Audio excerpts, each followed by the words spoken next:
Okie dokie. Let's see what's going on here.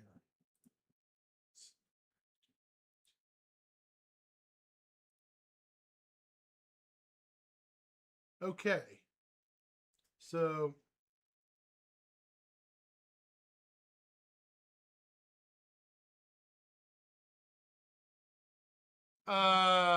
that's not correct. Edit that immediately. No. Stream elements. I don't know what you're doing, but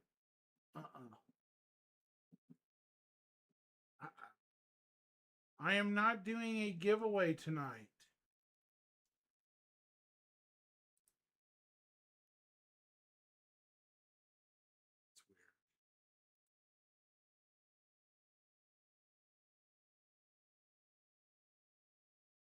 It's weird. Stupid thing.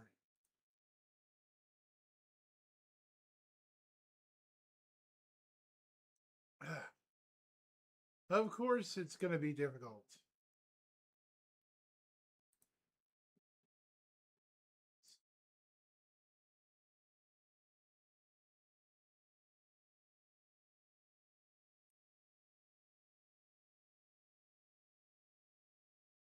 Of course it is. For crying out loud. I am not doing a giveaway tonight, you goofy computer. I have no idea why it's claiming I am, but ridiculous.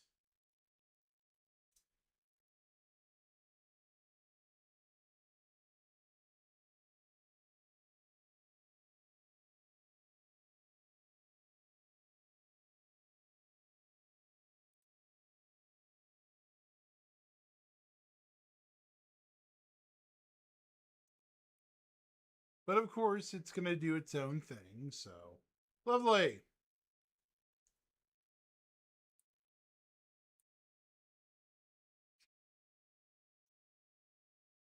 I love it when things don't want to work properly. Can I edit that?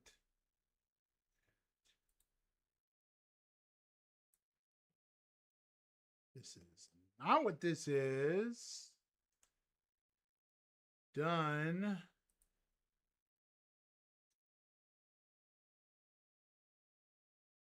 That's better. Goofy computer. I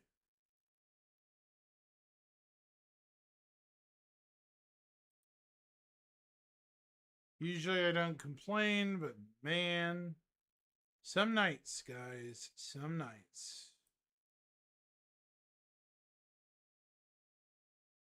Error retrieving metric.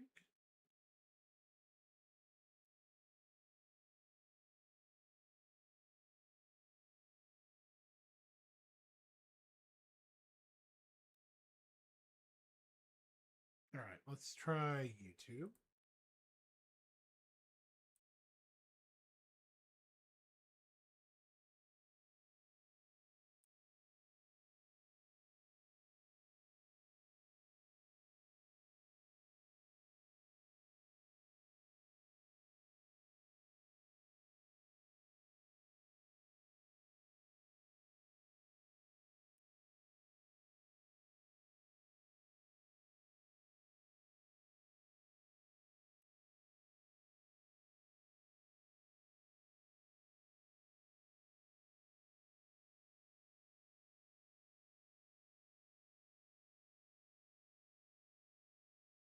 Huh. Okay. I have no idea why my... Okay. So, all right.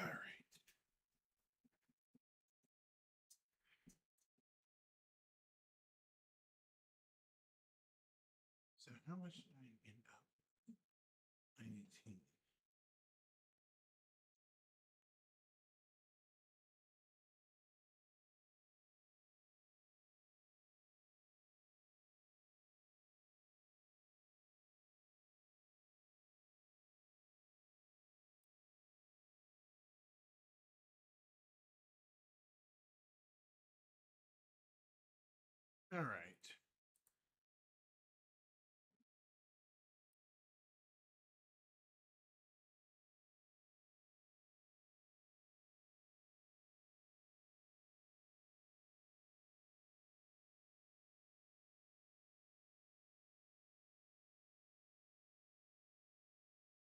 I don't know why it's saying giveaway though.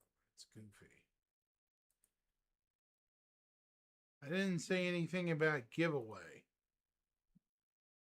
Kind of goofy, but okay.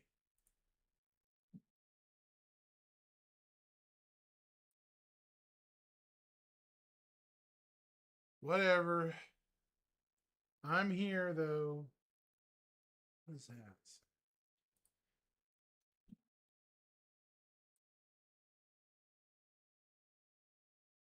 Good evening, everybody. Hope everyone's doing well.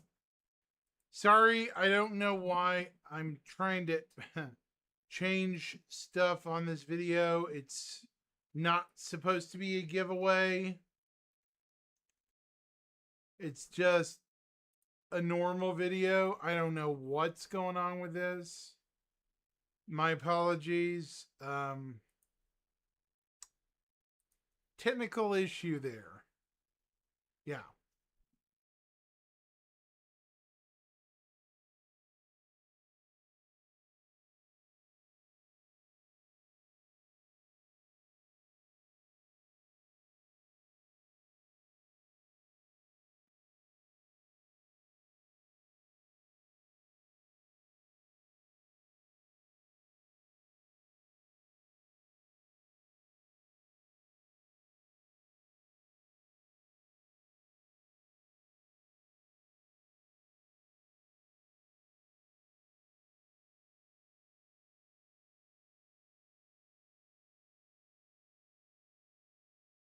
Hey, Rufus. What's going on?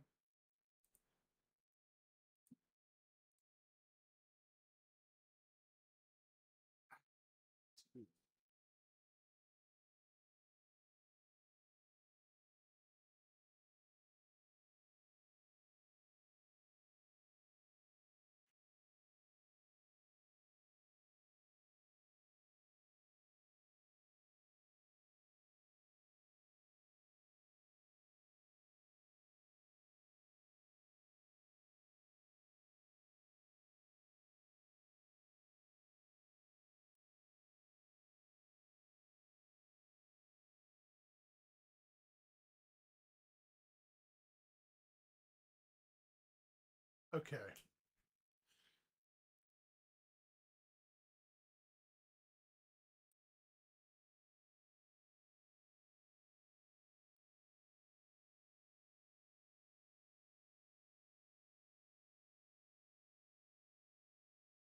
Hmm.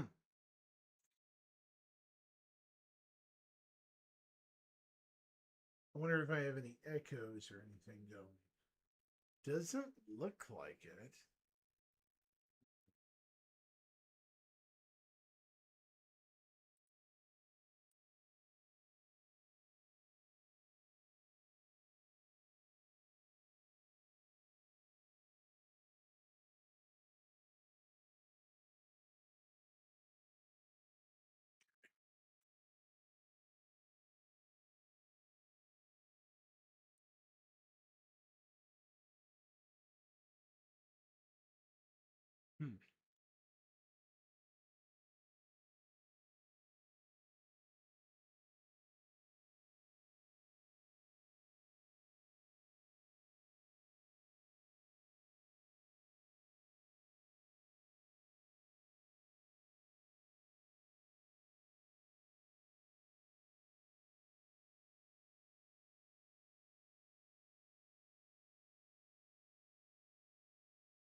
Ooh.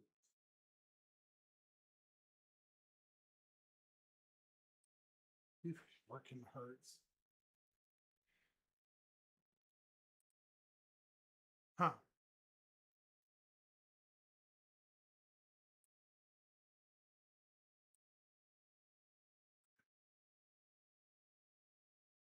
So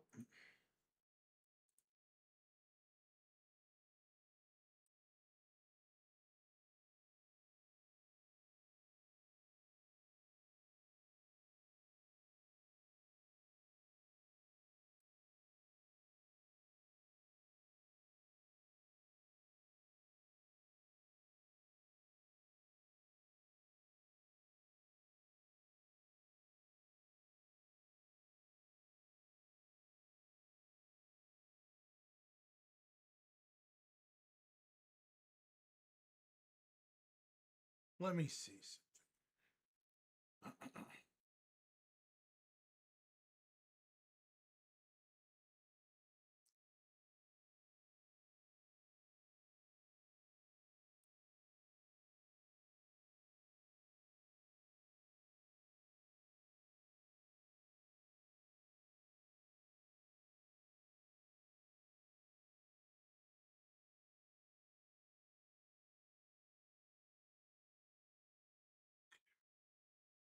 So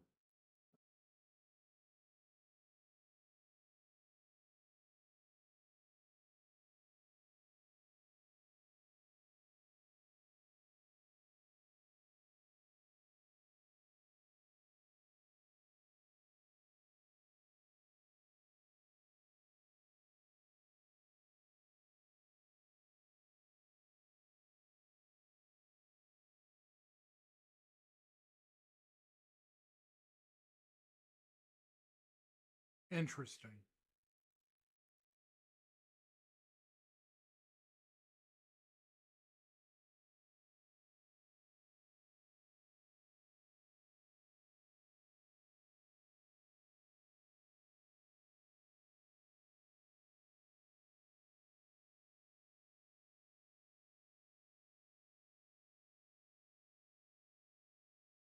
Okay, so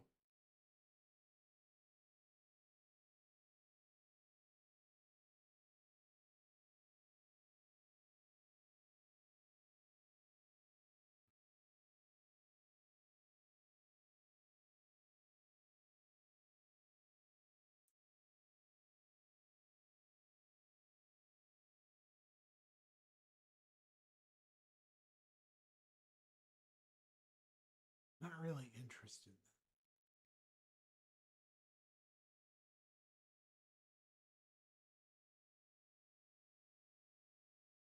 It's kind of boring, I guess. Maybe. Maybe that's the word I'm looking for.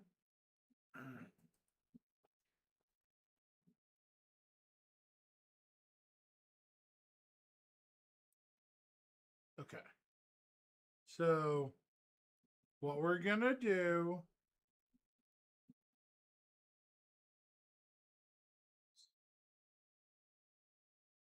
not display capture, but window capture.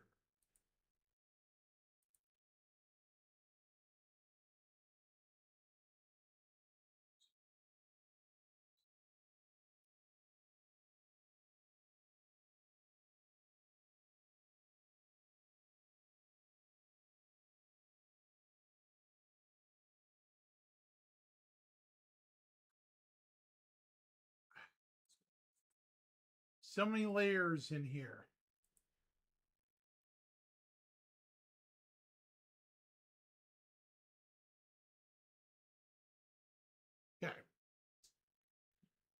Okay. Sorry for this chat. Here we go.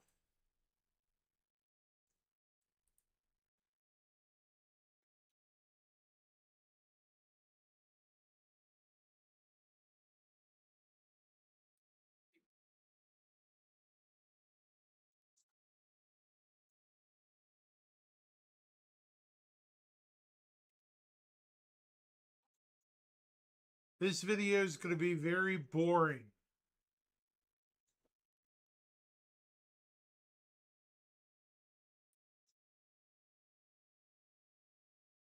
6 hours pouring through the questions and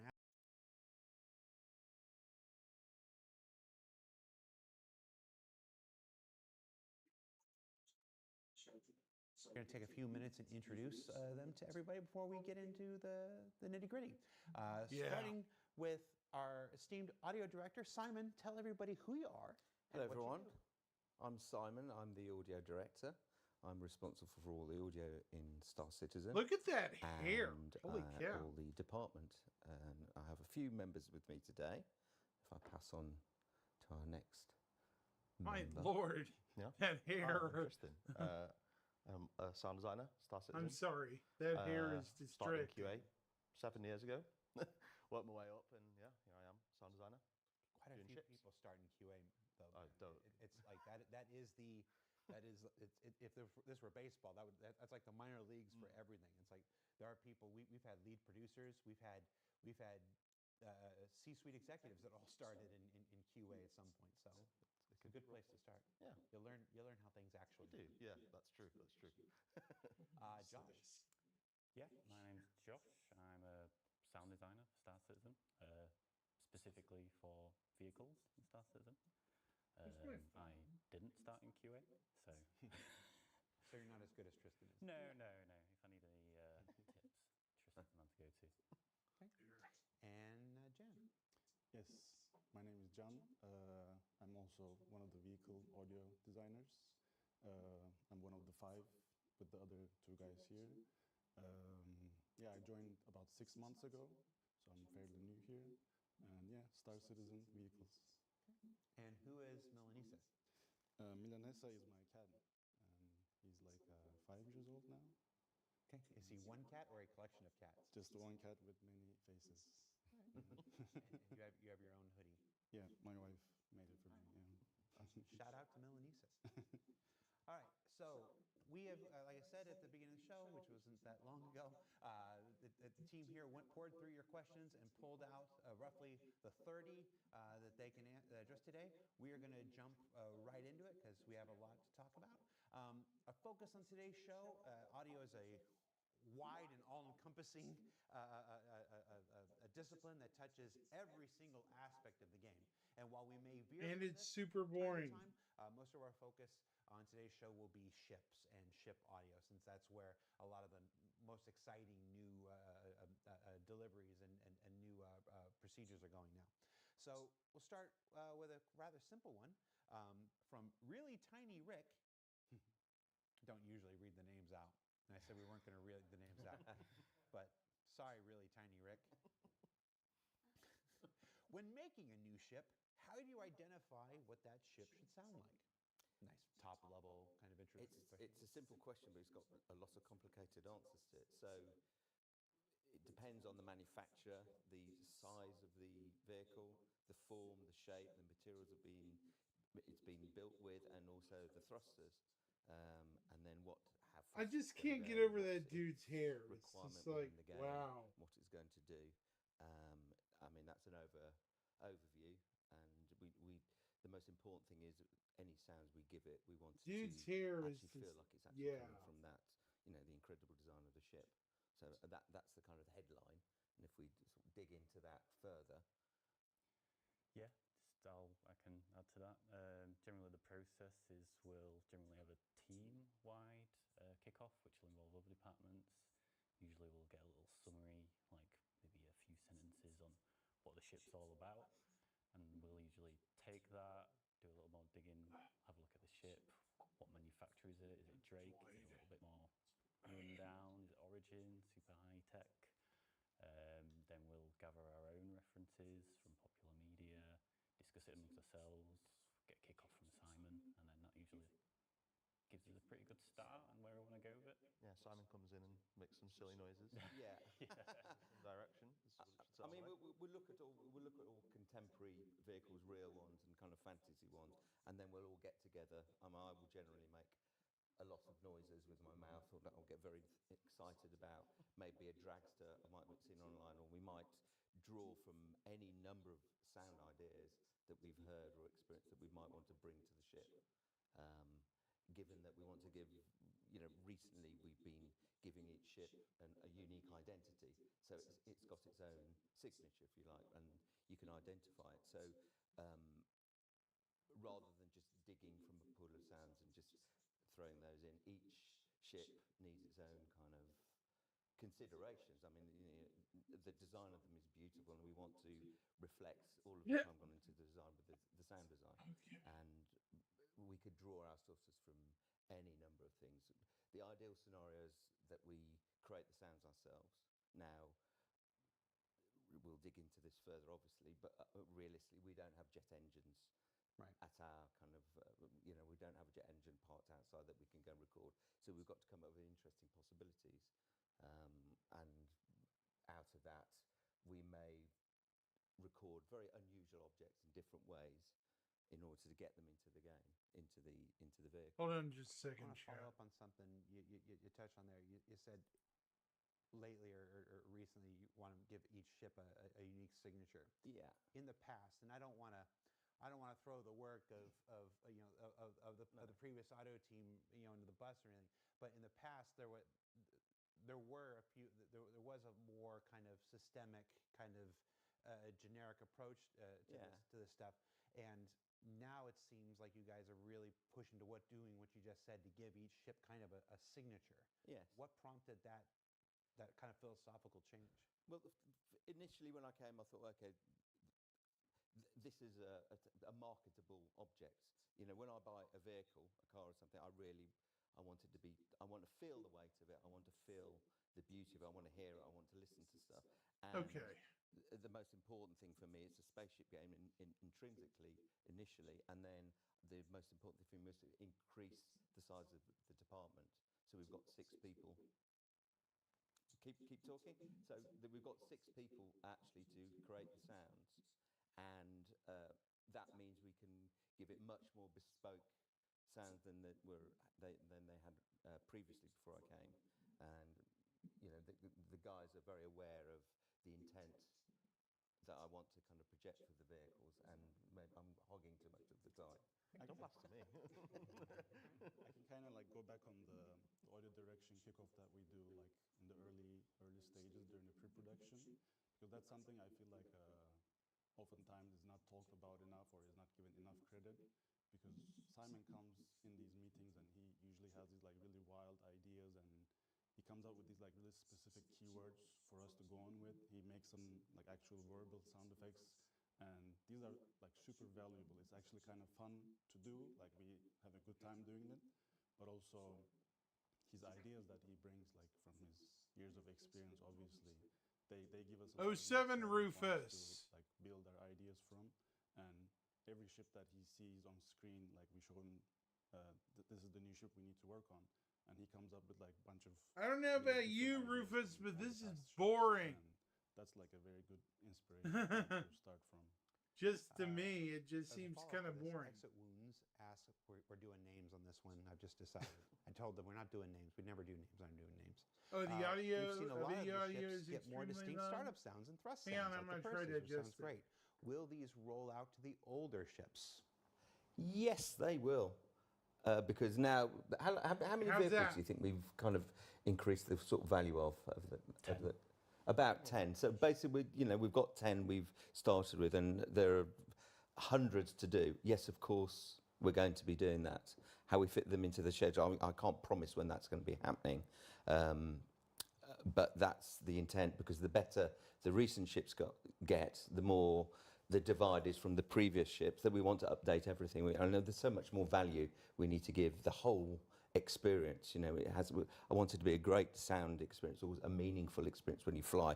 You want to. I can't wait to get my vehicle to fly, because it's going to give me vibration. It's going to give me movement. I'm going to feel like I'm moving. The startup sound is particularly important as well, because the startup sound is particularly Yeah. important as well, because it's your first kind Error of introduction to how the vehicle 19,000? sounds and thus how it feels. I And it haven't was seen always that one yet. quite an enjoying sir. thing to watch YouTube videos where they get into the ship and then they start it up, and then the reactions that they have to it, and it's just like, what kind of ship you're flying when you turn those engines on, haven't and that was seen, always kind of the approach with it. We've had a not couple seen offline error conversations code, about this. There's this thing. 19,000. I was gonna ask. That's a new one on me. Well, let me ask the question before I go to what I'm saying.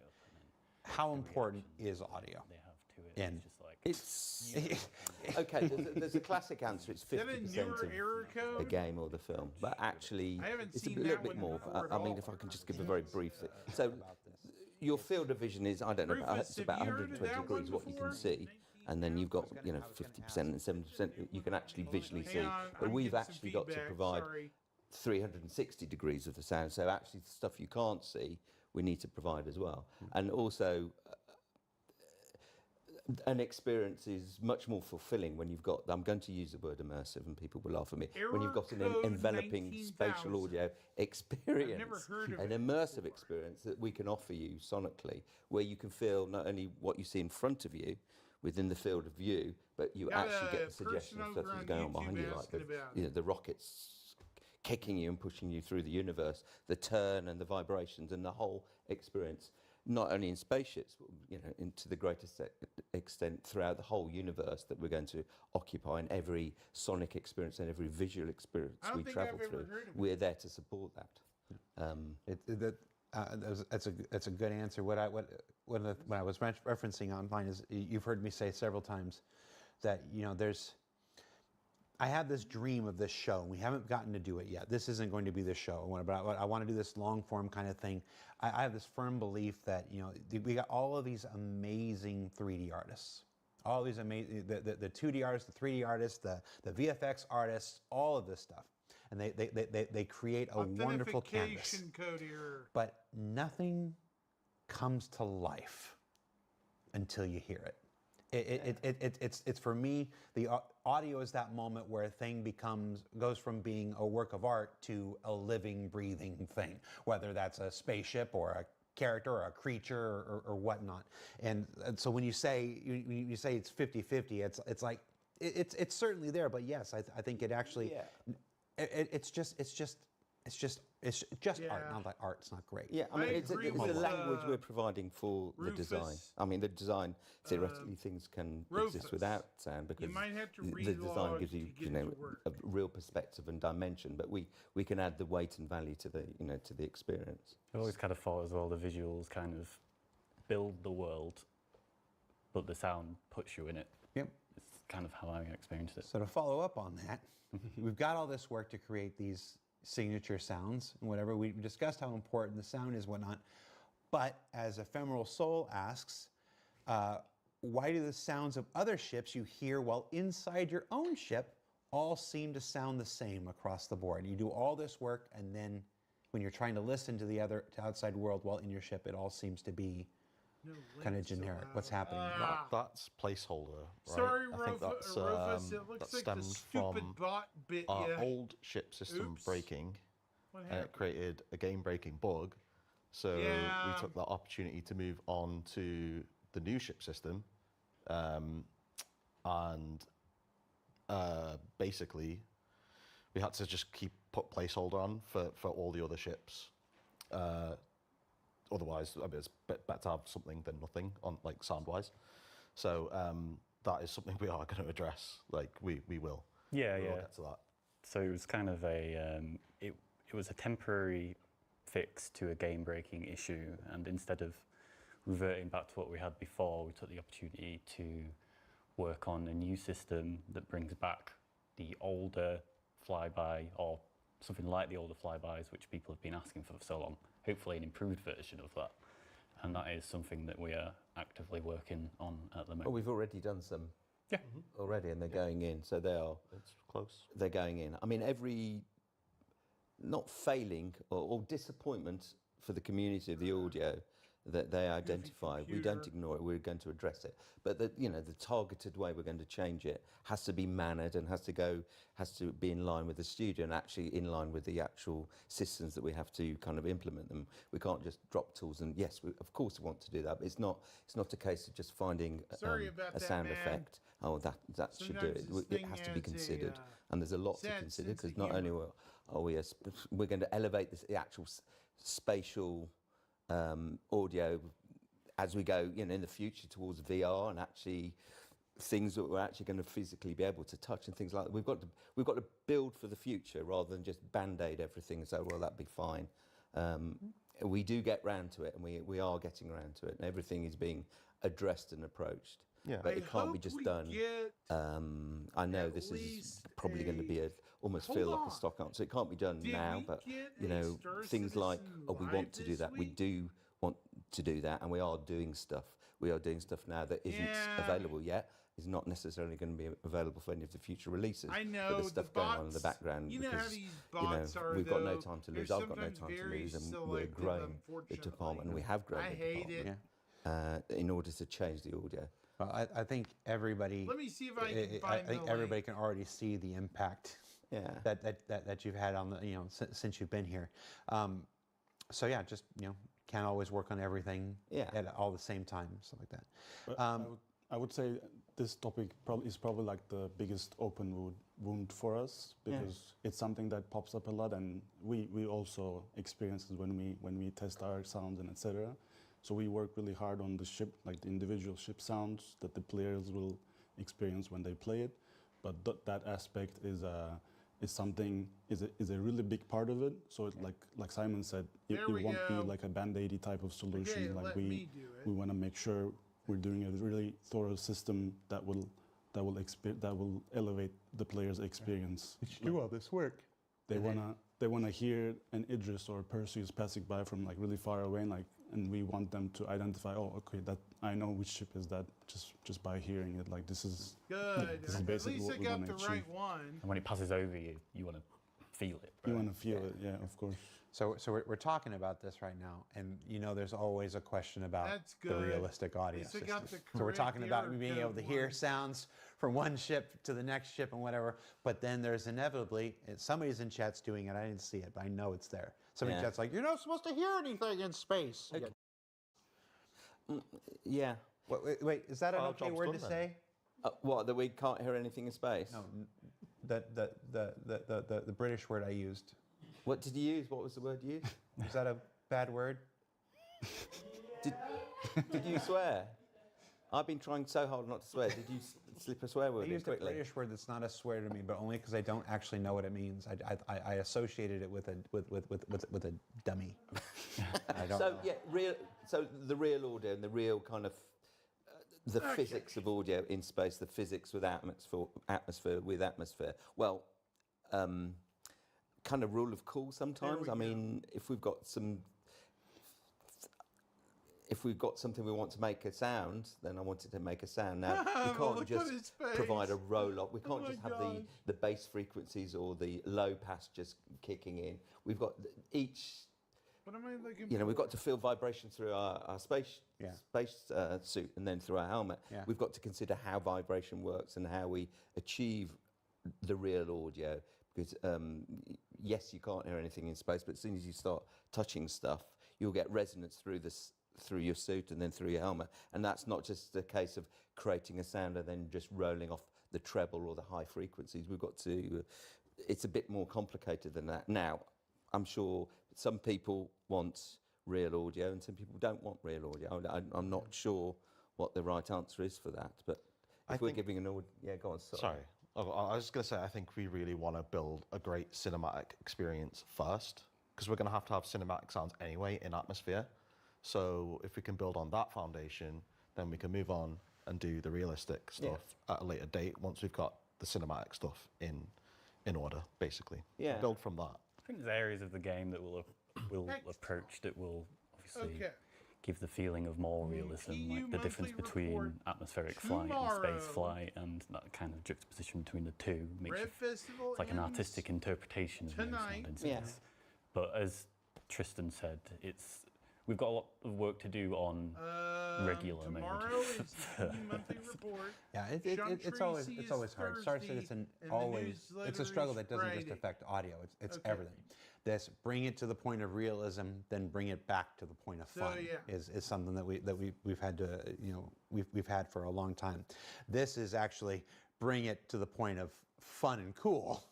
and then you know let's look at realism after that. And I think there are certain I think there have to be certain places where that's okay. You know, it's a video game. It's meant to be fun. It's meant to be immersive, like you said, cinematic. I mean, anybody that's spent 5 minutes with Chris knows, you know, how important anything being cinematic is to the guy and stuff. So yeah, you're never going to be. There's always going to be the one person. I saw it. I called for it, and there were several people in chat. There's not any sound in space. There's what in space? No sausages in space. Is there? sound. Sorry. Yeah, I mean, it's got to be rule of cool. We're not going to please everyone all the time, and you know, but we don't want the game to be like a physics lecture. We want it. It's fun. I think some people do, though. I think some people honestly Some want the people game to be a do, physics but lecture. nobody It's just- cares really. Well, It's certainly a thing. well, maybe in the future we can provide for that. I don't want to. I don't want to. It's not my place. It's not my place to judge. We've discussed it a lot about the no sound in space stuff and the realistic mode. But ultimately, we designed the sound in full, and you know we may shelve that that sonic experience until we know how we're going to address that properly. So now a question that does take it closer to realism. What about damage effects? Because right now the next question from Hybrid V, Bones talks about, crushing? hey, That'd be my fun. fully damaged ship sounds just the same as my undamaged ship right now. So what do we do about that? Because that seems like you can have your rule of cool, but like I said, it's that balance. You want your ship to sound differently when it's really messed up. So what are we doing there? This Sounds is like it's something gonna that blow up or has fall been apart. discussed. I was talking to one of our programmers about it because I've noticed that VFX have sort of variations on the thrusters based on At damage, least and I was to like, me, can we, that makes is sense. there a way we can tie into this and have audio kind of reinforce that as well? And I think we discussed at the time that it may be something that would work with the engineering that was recently added into it. It's not something we've fully scoped out yet, but it's definitely something we want to do. It's just where we can fit in, and we need to discuss how we tackle it as well. Yeah, we need the support there first from code. But yeah, I mean, we were even talking about it today. Yeah. Like, it's definitely something that we need to address. Brings a lot more immersion, for sure. So, what about atmospheric audio? Do our ships? So, one would assume that a ship might sound differently in Atmo than it would in space. Even if we accept that there's going to be rule of cool sound in space, should the ship still sound different in Atmo from space? Well, yeah, that's again. I mean, it's tying back into the realistic mode stuff. We're going to have to at some point look at atmospheric flight versus space flight. So, I mean, that's what I was saying before. We need to build on the cinematic experience first. So once we've got that cinematic Wonder experience, if Wyatt cinematic experience, figured it out that is or the atmospheric answer. flight, and then we will have to look Rufus? into changing Rufus? things up for in space. Yeah. And also the flyby stuff, we did actually, Josh and I discussed it when we I hope were they did, designing the assets because for it. It sucks that they can't we were play. looking at flybys in space versus atmosphere, because there's going to be obviously no wind or pressure in space, so we have to, it would sound really weird if we put our atmospheric flybys in space, because you just hear all this wind coming. It just doesn't make sense. So I mean, we're already addressing it, and we will have to address it again in the future going forward. And tying into that as well, you know, wear and tear of engines and how things break. Yeah, you want to be able to hear the engines. Yeah, we need over time. We'll want the engine to change because it's not for it to make the same sound. And it hasn't had a service. That's going to be a little bit dull. So we've got to think about that as well. And, you know, we're considering that, and working out how to do that. So you know, it's organic and real in that sense as well. The actual changing sound from new to older.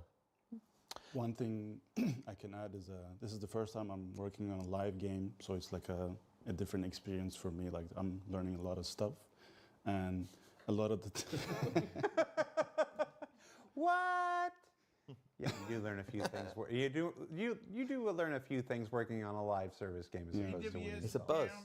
Log in. It's a buzz. That's a word for it. Yeah. So it's a universal Like thing. very often, it's Uh-oh. a balancing act between Amazon making sure web servers everything is are working, down. we're getting the new Oof. content in, and a lot of these questions are like really fantastic ideas that we are always talking about internally, and we want to make sure they're implemented in the That's game in the not correct way, good. that so that we don't have to like the way we have these old ships that don't have the current modern version that we are doing, so people find them underwhelming. So if we do a way to implement these new ideas into our new ships, we have to do it in a way that we don't have to do multiple passes for the older ships. We can come up with like more systematic solutions and make sure everything is applying globally. Yeah. The last question was about atmospheric flight, so I have to. It actually isn't in the list, and I don't know if you guys avoided it or whatnot, but I know it's out there. Yeah, of Because I know course. that every single time I've done Well, that a show in stinks. audio, this question has Yeah. come up Yeah. without fail. And so I haven't seen it yet, but I'm going to just do it now. Sonic booms. We It's probably a I don't know how question- much we can tell. It's probably a question for Graham. I have for myself, seen but I have seen some images of art that include sonic booms. I don't know how much we can tell. But I have seen it, so it could be there. We want it to be there. Well, you've said that we're going to be having sonic booms. Yeah, I mean, I've told So us now. if there are we want it there. sonic booms, there will be a noise that Yeah. goes with them. Yeah. I mean, I was going to feed in that, where we're working, we're constantly, as well as doing the work and delivering and releasing stuff, That it's kinda constantly, and we're doing R&D all the time. There's never a day when we don't consider what we're going to be recording in terms of props and things that we use to recreate sounds, and also systems that we want to bring in. I mean, we're always animated and motivated in that sense. It's not like, well, here's another spaceship, let's just do this. We want it every day we talk about this, not just in ships, across the department. Everyone's actively thinking how to make the sound experience better. I And think as a it's game, very alive. as a game that's sort of grounded in realism. I know it's sci-fi and space and set in the future, but it's grounded in realism in many aspects. I think it makes sense that at some point we will have sonic booms. I just don't see a way around it. Seems we are. And as I say, I've seen some VFX for Yeah, it. I don't know when it'll come, but I've seen it. Graham talked about it at CitizenCon like 2 or 3 years ago and whatnot. It's just some folks in chat are asking why this sounds like we're thinking about some of these things for the very first time and whatnot. And it's less that we're thinking about these things for the very first time. It's more that, like the project, the way that we do audio for the project has evolved. Part of why, when we had you on, once you hit 6 months and we try not to put anybody on video the first 6 months. It's a lot to take in. But you were like on 6 months and 3 days before we had you on your first your first show, because I wanted to get you in here. Part of what you've had to do since you joined is kind of reevaluate everything related to how we make audio. And I mean, the benefit of me coming in fresh means I've made a value judgment and assessment independently of any kind of development issues or the scope of development. Chris, probably knows much more about cinema than I do, and I've worked on hundreds of films, over hundreds of releasable materials, and it's going to be a cinematic game. I still can't And get that's over what I his want. hair. I'm going to raise That the bar, and we are wild raising the bar. It's hair, man. just that's the way we're going to do it. Now, that doesn't mean any of these considerations I'm sorry, haven't been he could be brilliant for all I know. talked but about that before. hair, It's not. We are it not just just looks like suddenly you'd coming to light the idea. the- doesn't light mean we it threw like a everything fuse. away. By the way, we better do some sound, and to everybody, and we don't unfair of me to suggest that prior to me coming, these considerations weren't active. They were. It's just there has to be The way in a which we sense go of about it. scope Very for the release of them, and everybody, all the different departments have to work together organically. Yeah. Um, I think anybody that's followed the project for any Either way. tremendous period of time knows that every year we sort of take What a do you step think back, they worked we, on in we private evaluate, we in the reevaluate, TU and then over the last few we see what we months? need to change and what we need to adjust and whatnot. And I think there's often this misconception that any game studio, I'm going to speak for the whole industry here, is a monolith. That you just set out, you start a project with a plan and you just go with that plan the entire time through your development without ever rethinking, without ever reevaluating, without ever having a new technology coming online that means you can do something in a different way than you thought. Is making a game, especially over the course of a decade more, is a continuous series of reevaluations and reinventions of how you do things and why you do things and where you do things and when you do things and stuff. So I understand why some people are like, why does it sound like, you're thinking about this or anything the first time? It's not. It's just this is the newest and the latest thinking with the newest and the latest plan and procedure. Yeah, nothing we do is there to upset anybody. And I read the comments constantly. I can't address all how many hundreds came in. We do listen and we don't ignore those things. I'm aware of many of the topics which is not worth talking about now because we can't promise anything on that just yet. Chawai says, I think about doing stuff all the time. Means nothing if you don't execute. And yeah, thank you for recognizing the amazing work they've been doing on the ship audio for the last year. As they continue to execute the first thing, and then they'll execute the next thing, Yeah. Thank you for recognizing that, Chawai.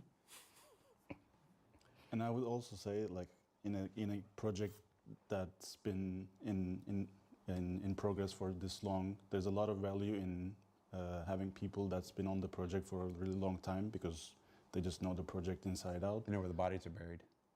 Sorry? They know where the bodies are buried. I haven't discovered yet. But there's also a big value in bringing new people in, like me, Josh, Nathan Gibson, Ilias Malkov, our other vehicle audio designers. And Jack as well. Yeah, and when we came in, we obviously come in with fresh ideas. There's already systems that were created in the past by previous great sound designers. Some of them were my friends. So there's systems that pre-existed, but over time, like you said, things evolve, change, plans get scrapped. New ideas. Sorry? New ideas. Yeah, totally. So new things come in, and we come in, we have our own ideas. We want to make sure things are working, but we also want to improve things. Like with these pass-bys and vibration systems, we have a lot of ideas, but it's always a balancing act. Yeah, I think with the scope of the game as well, it can be quite easy to kind of chase after all these different ideas that kind of pop up and that people want, but we're trying to, as you said, tackle things one at a time. Like we've improved the thruster system, we've introduced vibration. Specifically, so we can start delivering after. Yeah. Well, we've started time talking about. We've started boosting up the vibration system over the last couple of ships, and we're increasing that. We're recording new assets for that, new sounds that we can put into the vibration system, because a very expensive ship is going to rattle and vibrate completely differently to something that is stuck together with rivets. And we're doing that. That's being done. Didn't explosion sounds come back recently? They did. It was just like the last patch, wasn't it? Yeah. So explosions were broken for a while. And what was that? Was that just a bug fix, or that needs some kind of rework? What happened there? That was something that I looked into just before Christmas, because it was affecting VFX as well, and it ended up getting fixed upstream. I think it was to do with the change in how we handle death of the ship. At a certain point, it was just like, this is beyond me, but then they did something and fixed it. We got a couple questions here that seem a little off color. We're going to do it since you picked them and put them in there. I'm having trouble seeing. Which audio team member makes the most verbal sound effect impressions while they work? He's sitting right with us. I do. Simon, but most definitely. It's not Phil? Phil does make a lot. Phil does as well, yeah. He's the second most, for sure. Phil's the second worst. Yeah. Wow, you came in and unseated Phil right away. Sorry, why is that? It's a shorthand for providing a sonic reference point. So don't get me to make the sound Oh, please. of A leaf anything. blower? A leaf blower or anything. I might any number of noises I might do. I might come back to some of the stuff I've done on films. Predators, aliens, and that kind of stuff. And use the voice is a great sound tool. And it no doubt it's in some of the ships. Perhaps it is, and it's a great indicator of showing the power and showing kind of what you want from a sound, as well as visual reference points as well. Right. You can get a lot out of your mouth, and it's to give that kind of that kind of experience, that sonic experience. Shut up. Simon, I was laughing at Jared. Hello. Jared started that. Hello, one. I'm I've been Simon. so well You can behaved. get a lot out of your mouth. I haven't wobbled. Haven't sworn. Speaking of leaf blowers, Josh. No. What's the? Okay, I'm just going to read this one. What's the last sound effect someone in the team created that constituted calling everybody over and saying, "Hey, listen to this"? can you guess? What was the leaf blower? Yeah, it was a recording of a leaf blower that I turned into, I think I described it as disgusting. Just through The leaf pitch shifting it, blower one? adding layers Really? of distortion, saturation, and I was like, this sounds like No a really way. gnarly engine, and made everyone individually come and listen to it. And then didn't end up using it on the ship. I was going to say, are you ready to you confirm that there's a ship out there that sounds like a leaf blower just pitch shifted? Yeah. Yeah. There's You a didn't ship use it? that sounds No, like a did leaf use blower. Simon's voice in a ship though. Use Simon's That's voice in a objective. ship. Yeah. Simon came in one day and said, I'm going to make you Slightly some spaceship sounds with my mouth. As one does. I had a spare minute. Yeah, so he came in, 2 minutes. I didn't have high expectations, but I was pleasantly surprised, and it made it into the Salvation, actually. But I mean, thank you. But we've done. I mean, talk about the stuff we do with the Foley recordings. To create the kind of the alien ship and all of the organic sounds that we created. Stinger, Yeah, from the Stinger. the bowl of stuff, The bowl of goop and Yeah. Are you going to make a sound for a shaving bowl of foam. goop? Yeah, well, we went to like toy stores and bought like putty and shaving foam and vegetables and all sorts, and threw it into a bowl, and mashed it up, And then what'd you recorded do it, for work? and then sorry. And then what'd you do for work? We actually made working more unpleasant because the room did have a Yeah. unpleasant odor afterwards. No, we used a lot of it just on the game Stinger day. though. But we wanted it to sound organic. We wanted it to actually sound like it had some kind of skeletal exoskeleton, and we wanted, rather than just using metal sounds or from other recording sources, we just wanted to give it this kind of visceral feeling of like an animal. So, that comes across. And I mean, there are other things. Some of the comments we got were for the wolf. Was it the wolf? Someone commenting about the seat sound. The chair. yeah. sound. So What was that? How was that done, Josh? We did a bespoke Foley pass on the Wolf because you wanted to make it feel like a luxurious experience. Yeah. And every time you just like, it needs to sound like fine leather when you sit down. And we didn't end up using fine That leather is for the a recording, but we did use weird my number of rubber sounds. green backpack, which just had the right texture to it. Yeah, but it got a comment. So very simple sound source like Josh's bag became part of the Foley experience of sitting in the chair. So Super the weird. smallest of Okay. insignificant sounds can give you a fantastic experience, and it's not just necessarily the moving parts, the guns, the thrusters. Verdigris, what's If going on, something man? like that raises Long time the no kind of hear or see. enjoyment of the What's up? game, we're up for doing that, and because we want to, and If we're you're elevating there. the richness of the sonic experience. I was surprised people commented about it actually because it is quite a subtle element to it, but it does add to the feeling of the ship. It does, Especially when it's your introduction to the ship when you sit down. yeah. So when there's a bug for a ship sound, like the infinite quantum spooling stuff that's going on right now, is that a designer who fixes that, or is that that's probably someone on code, right? Yeah, that would be an audio programming issue. The spooling bug is something that's being looked into, and it is forwarded onto our audio programmers. But Yeah. unfortunately, the audio programmers are like gold dust, and they have a mountainous backlog to get through. We have recently fixed the bug with salvaging, which You have to be more specific than that. so there is a bug. Yeah, most of salvaging didn't work. It does now and will be in a subsequent release. But there was also a bug with the fracturing loop just playing endlessly. And that was due to an issue with the code and how the stop event is triggered. Right. Without going into too much detail, but essentially it wasn't stopping, which is always the risk with loops, because if the stop trigger doesn't work, it's going to stay there forever. There's a fair amount of questions in the chat about audio bugs, this audio bug and whatnot, it's design. You know, bugs are for programmers and engineers. You guys are designers and stuff like that, so it's not really your area. I'm happy you were able to speak to it to some extent, but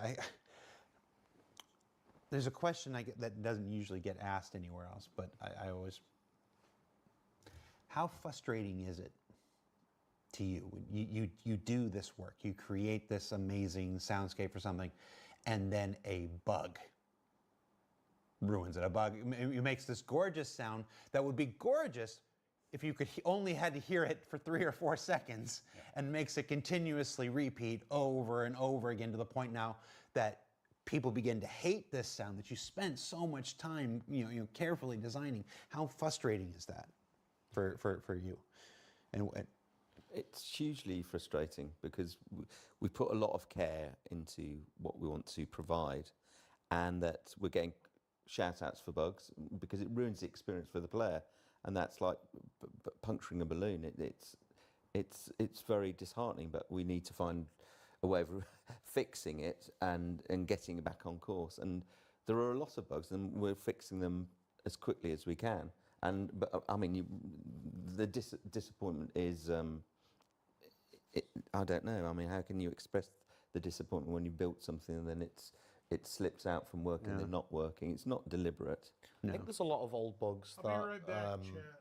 once we introduce our new systems, like the new flight system that we got a couple of months Be ago, right back. that eliminates a lot of those issues. Not all of them, but it eliminates them. So we just need to, I guess, focus on improving our systems there. So to future-proof us. I mean, there's always going to be bugs, though. I mean, I worked in QA, I know. I was going to say, It's impossible. Well, how many, There's how always many bugs. did you come through a day? How many did you fix? I mean, there's a phenomenal amount going through QA, and there's a phenomenal amount that get fixed. But, obviously the ones that fall through the net or are repeat offenders, that players, we've got plenty of questions about, any number of things which are ruining the game flow. And of course, we're going to fix those things. It's just when. I can't promise when, and it would be false of me to give a date or to say something. Yeah, we're looking, because pretty hollow words saying we're looking at it. But I mean, I'm sure that's been said a lot. But we're saying it now. Of course, we're looking at it because it's not a complete game until those things are flowing better. And I won't turn this into a philosophical meditation on the difficulty of game development, but it's just a continual game of whack-a-mole. Yeah. It's because the mistake that often gets made, and this has nothing to do with audio, this has to do with all game bugs, is you think one bug has one cause, and it doesn't. One bug can have 7 causes, and you fix 1, you fix 2, you fix 3, and then you find out the 4th fix actually caused a 9th cause of it that didn't exist prior. And so like this, it's this continual chase. It starts to, you start to feel a little like Wile E. Coyote, chasing the Roadrunner after a while. You never stop. Also, game dev is a giant organism where we're not working in a vacuum or we're independent of any of the other departments. It's like lots of termites going around doing their business, and we all have to work together. And you never stop. You never we're give up. live. You never stop. You never give Be up. right You do one, then the other, and the other. You put things in priority order, like you're saying. You say we got to do this first. We got to do this first. We got to do this first. You get to things in their time, and it's frustrating. It's again, I don't know why I'm suddenly turning this into a meditation on game development as a whole, but I've often said that every frustration that players feel about any game is usually felt by those developers 3 to 6 weeks earlier. And it's like this. It's we wish we could do everything all at once, and we just can't. So it's just this. We stay vigilant. We bring in new people when necessary. We reevaluate process. We continuously try to improve so we can do more and more every year. And you just keep working at it. I mean, for vehicles, we're bringing out a lot of vehicles all the time. And the most important thing is I want to make sure the vehicles come out better and better each time. And I'm always looking for space in the schedules to change the legacy stuff. Yeah. There's plenty of vehicles that need to come up to scratch as soon as possible. I want, I want the vehicles department to be the one that gets the most attention first, and I want it to be almost like it's a perfect game being hosted by Star Citizen. That because that's what we're about. We're about releasing vehicles that work, that don't need to go back to the garage to be fixed. I want them to go out well and perfect. And then all of these systemic and legacy Alley problems will Cat. be fixed How the are more you we tonight? escalate the successes. Hopefully you can hear me. Decent volume. We got about 15 minutes left. Okay. What's more fun for you? This is from Kilowurst. Hopefully I'm not too loud. Kiloverse. Kilowurst. What's more fun for you? It is, isn't it? Creating crappy sounds for Drake. Love the Clipper door. It is really nice, by the way. Or clean sounds. Clean, nice sounds like for Origin or Crusader. Drake. I think we all agree. It's really fun to make the kind of crappy sounds. I don't want to say crappy, but like, I don't know. It's just more. It's a lot more fun making creaky doors and things. Also, Origin stuff like that, the high end stuff's actually really quite difficult to By the design way, for. Alley Cat, It's I like a lot of love soft your sounds, name. and when you're using a lot of It's soft sounds, you can't awesome. really convey weight properly for like components. So you might have a big Username, door. Awesome name. That you just can't really convey properly just because it needs to be high tech. We've not actually done an Origin. I was going to say, yet, Josh, how long have you been here? 8 months. 8 months. Okay, so you guys have never worked on an Origin ship. We haven't had an Origin ship since what, 2021? Long time. What was that the 400 or the 400i? Was 2021. We do have a new Origin ship this year though. So you guys will get to you have a new Origin ship in the next 3 months. So What? I'll just say some stuff. Origin. So you guys will get your first crack at Origin and getting to revitalize that. I'm excited. Yeah. So, I think you guys agree though, right? I mean, I know Josh does. Like he likes Drake, making the crappy. I do like, Drake, and then also the Drake plus Shiv, Oh, the which is Shiv, even the Gals. crappier. Grays. Grays. Yeah, Grays. that one's a fun one. to play. It's I usually tell people, if you're a sci-fi fan, you usually fall into one or two categories. It's pick your Philip K. Dick. You're either a Minority Report or you're a Blade Runner, kind of thing. Do you like the pristine, gorgeous, perfect future? Or do you like the used? I'm a Blade Runner guy. I like Drake a lot. Yeah. Same. But I mean, a really nice Origin ship would be appreciated. And we're gonna get one in a couple months. How do you know? Quit singing. What's the weirdest? This is from Mixed Spaz. What is the weirdest thing you use to make a vehicle sound? Weirdest I thing. think it's the bowl of stuff again. Full of goop. the putty and spaghetti and Yeah, we went shopping like to an actual supermarket and bunch of toy stores, and we gathered a whole bunch of just weird things that make weird sounds basically, and then we slowly started by recording them individually, and then within I don't know half an hour it turned into like everything coming together in this like goo of soup of I don't know beans and lettuce and celery and bunch of toys, just everything all mashed together, and then we were just making the weirdest possible sounds, and most of them made it into the Stinger's ambience actually. So if you play with the Stinger, you can hear a different ambience when the ship's system power is off. So it's gonna feel like a little bit the ship is not doing too much, but when you turn on the system power, it'll kind of like come alive, and you'll feel this organism coming to life, and bunch of the sounds that we made that day is actually in there. Yeah. I also made, there's a ship I'm working on at the moment where the sort of thruster, we call it blarf. I don't know if that's an actual I'm sorry, what was the word? blarf, like the sound Blarf? of this blarf, like laugh. I with haven't a- heard of with it. I think it's just an internal Is statement. that an internal thing? Blaf? I'm pretty It's- sure it's the sound of thruster fire.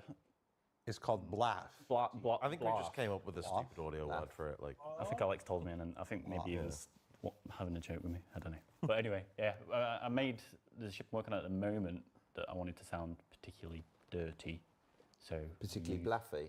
blarfy. laughing, yeah. The So ship that weapon. was entirely made up of leather recordings. I'm sorry.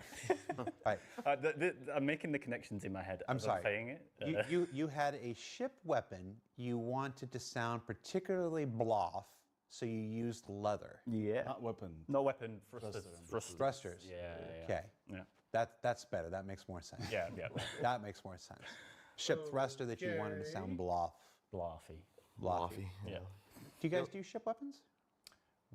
It's handled, well, its weapons are separate from ships. So they're actually handled. Joe Cooper does Joe our Cooper, weapons. Mm-hmm. And he's revamping the system, actually. Yes, he is. He is indeed. So he's coming up with a new system for weapons, so that they have better impact and more presence, more punch and more kick. Yeah, you notice a lot of the new weapons Yeah. sound a lot better. Like the Alpha Wolf Alpha Wolf weapons are particularly nice. But we're aware that some of them sound a little on the muted side. But it's That's probably because we're undoing the system. It's like taking the wallpaper off a room before you re-wallpaper, isn't it? It's Yeah. going to say so. There's going to be a dip in quality before it gets. Did you like that one? The wallpaper one. It's going to get better, but it's gone quieter first, and then he's going to increase the experience of the weapon significantly, which is quite exciting. On the topic of weird things, though, that go into our sounds, we do have a ritual where we put animal sounds in the toilets. So if there's ever a toilet extend, when you pull the toilets out, when you interact with the toilet and it comes up, Yeah. there's always an animal in it. So I can't remember what ship I did it on, but there's a gorilla in the toilet. I can't remember the one that you told me before. I'd have you sectioned if you said that to me at a bus stop. There's a gorilla in the toilet. That would be a good album name for it. So yeah, there's that. We like to do silly things like that. I mean, it's all processed. You wouldn't be able to tell it's a gorilla, but put a there's goose one. kiss in a door. But I thought it was the door that we had to do it on, not the actual toilet, which I only learnt I today. think it's just any part of the toilet, I guess. Just any part of the toilet. Stick a gorilla in there. Hey, who hasn't stuck a gorilla in a toilet? Yeah. What are the audio team's favorites when it comes to sound design? Oh, I guess your favorite ship, I suppose. I think everyone liked the Wolf, right? I think that was Josh who did the thrusters for that. I'm not allowed to say that. I think, engine-wise, I think that was everyone liked that. I think he set the bar. Thanks, Josh, for making us work harder. No, but Josh did a really good job on that. It was really good. I think for me, well, for different reasons, the Stinger sounds really good. Yeah. Perseus, Paladin, Clip. They all sound good. I don't have a favourite. I like the ship. Like it's just so rattly and like it feels reactive to the way you ride the ship, fly the ship. It just feels everything is about to fall apart, and that's how it exactly should sound Yeah. like. Thank you. And what are you guys working on now? Ships. Spec- You're trying to catch us out. Some ships. It's a very particular origin nondescript ship that you were answer. talking about. I thought maybe That's one. I thought maybe I could trip 'em. No. Maybe they, There are a lot we're working on Yeah, there actually is. at the moment. There is. I mean, this is only four of the Very team. There's Ilya and nondescript Jack answer. and Nathan as well. Yeah. So this is just just 3 of the 6 people. So I mean, we're doing a significant amount of yeah. ships. On the ship audio team, it's I want to be careful. I think when we put the thread up, we said audio team, and when we named the stream, we said audio team. And I think when we made the thumbnail, we probably said audio team. It should realistically have been ship audio team. So maybe we see if size around it, that maybe there's a chance of getting that updated. Yeah. Yep. But yeah, when you say, just to clarify, like when you say there's only 6 people on the team and whatever. you're Ship talking about audio, The yeah, ship, yeah, the ship audio. yeah. Ship audio team. So you're working on an, Sorry you're about the working on an sound unannounced effects. origin. Mm-hmm. What are you working on? Not the name, just you give us the brand. What are you working on, Josh? A Drake ship. A Drake ship? Oh. All right, I know what that is. Yeah. It is? Or like this? Sizable. Yeah. Okay. And what about you, Jan? See, he kind of catches that. Working on Aegis. You're working on an Aegis. Yeah, very fun. Oh, right. I'm having a lot of fun with this one, particularly this Well, one. you know, yeah. it's a shark with a freaking laser beam on it. Nice. Cool. We got time for a couple more questions. Let's have a little fun before we get going. What was there was a fun one in here. They're all fun. God, you know this is going to come out. Simon, this is probably more for you. Was it? Horns. Oh yes, horns. Every single we're gonna do the greatest hits of, Phil would love every horns. shot of Phil's every not here. audio show here. Horns. Give our ships horns. You know, we don't have enough keybinds in this game. I'm sure we can find a Control Alt Function 3 that would allow us to have horns. Come on, give us horns. Okay, will we be hearing those horns in space? Because they're there already, perhaps. What if it's like a ship-to-ship communication system that just I think that's a great idea. I mean, we've got horns? plenty Come of on. La scope for that, of cucaracha, course. la cucaracha. You know, like this ship horns. Ship horns. I No? think it's a yes. I want them. I can't promise them at the moment, but yeah, of course it'd be Okay. fantastic. The other long time is a Tannoy system. You know, the ability. This is your captain speaking. You know, to be able to communicate to everybody in the ship. It's probably the oldest of ship-related. Yeah, I'm looking at that and ATC stuff, so air traffic control things, and much more information coming from the dashboard. From actually when you're flying, I want there to be more kind of call outs and sort of locational base ATCs. And I mean, people have asked about radio stations. I can't kind of validate that in the moment because that will be Just follow. part of the ship experience. Yes, of course, we'll be Thank having you those. for the follow. So let's see, Funny. the Hall of Fame ones are the horn, Funny. the Tannoy system, being able to communicate with everybody in your ship, How give I an say your announcement. name? General quarters, red alert, yellow Yeah. alert, whatever. You know, being able to set Thank you for the station follow. on your ship. Appreciate you. Anything? Yeah, Yeah. yeah, Okay. Sure. of course. What's Dustin messaging me on? Dustin usually doesn't message me. Yes. I can't talk about that. Micah Finally- Lilo, no worries. I'll fix This it, is hang on. you haven't been on for ages. This is your first show and stuff, and Let me see. it's Hang on just a second. who knows when we're going to have you on again. It's been a while. What do you want How's people that? Any better? to know? What do you want people to understand Allowed about ship to audio? load? That's our focus today. It's the ship Can you audio hear me team. We're talking about okay? ship audio. When people walk away from this show, and they're Awesome. like, "Wow, I can't wait for Simon's hair to go in game." Cool. Thank you. What's left of it? Oh my gosh. What do you want them to walk away with? Shut your eyes, Cool. and then when you hear a sound of a ship, you know Yeah, a which little ship that better. is. Okay, that's good. You know which manufacturer it is. You know the voice that's used in that ship. That's from that ship and that manufacturer. So that's the dream scenario that we get.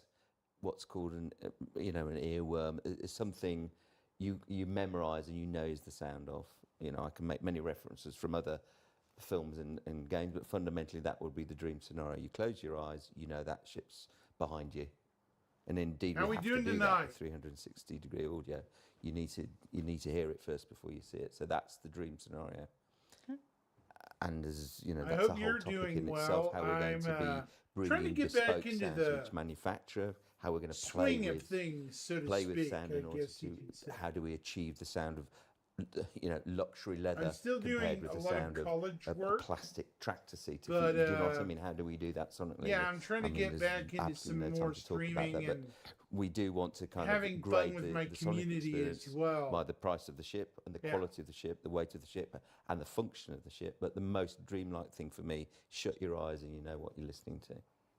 And that includes ships that you're in and Doing ships good that are otherwise, flying past though. Yes, yeah.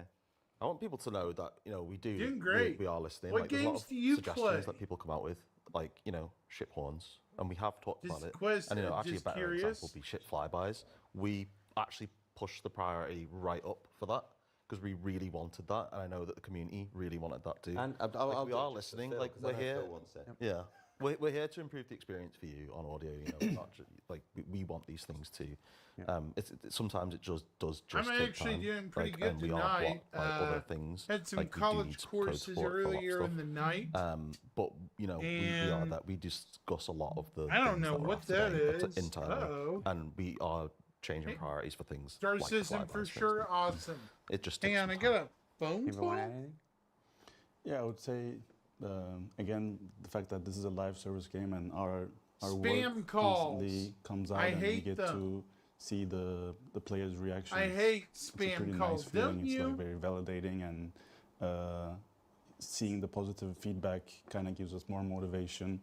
And when we see things like, I really like the engine on sound, or when you land the ship, it kind of gives us that extra motivation to keep the standard at least at that level, or push it even beyond, so people experience those nice moments time and time again. Yeah. You compare the ship audio experience to where it was a year ago to what it is now. We want to do that again the next year and again.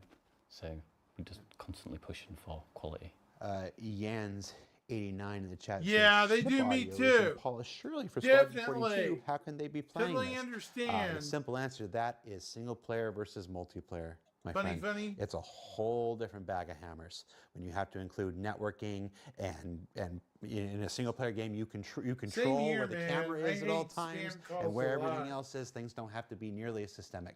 What in kind a of single player ships game as do they you do have in a Star multiplayer game. Citizen? So it's a You just have it's- some small it's stuff, a or do wildly you have a different beast, and we big struggle fleet like with a lot of every team, people not just do? audio team.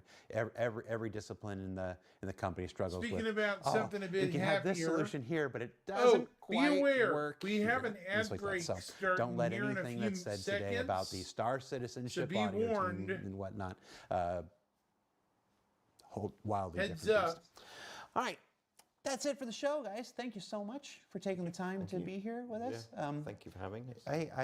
I've always had a soft spot for. I always have a soft spot for it. So anytime we can get you on, I hate do getting still wanna do interrupted that by ads. I longer form really show at some do. point. I just got to find 5 minutes in anybody's schedules in order to do it. What's going on right now? Like in the game, Lunar New Year is still going on. There's an Origin promotion happening at the moment. There was something I was supposed to promote here. New release? I've lost it. I'm doing bad marketing right now. There's something I'm supposed to promote Nothing here and I've I've lost bought it. in the store, but Oh, I have well. a lot of in-game stuff. I'm sure I'll hear about it. Anybody want to mention? Anybody want to ping me right now? Who's watching? Like, Jared, you're supposed to say this. Nope. All right, so that's it.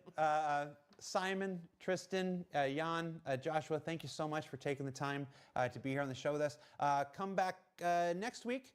We have the one, the only Sean Tracy. We're going one-on-one with Sean. Question thread will go John up on Tracy is Spectrum going to talk tomorrow. about tech. So keep an eye out for that. Everybody, Always a fun next one. week- this when we week. have the Canadian Destroyer. So in. Sean thank is you going to guys. have a very important Take care, talk everybody. for us.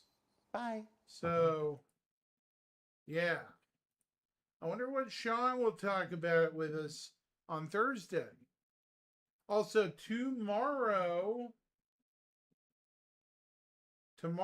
will be the PU monthly report, I believe, for February. If I remember straight.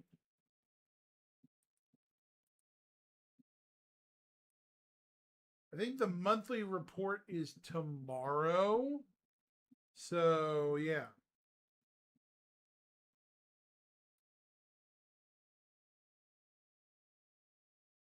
Let's go to RSI. So.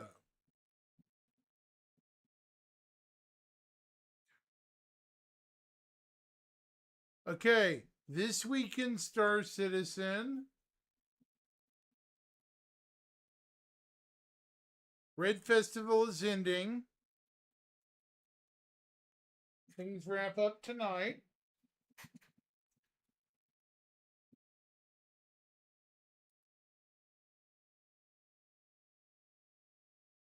The roadmap update was last week.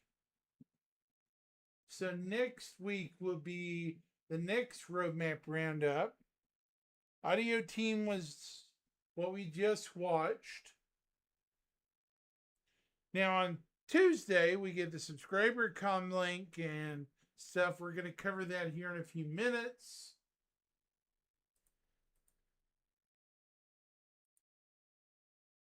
Thursday, we have a tech talk on the Managing Director of Technical Operations, including the engine, editor, tools, and pipeline, character tech, and VR.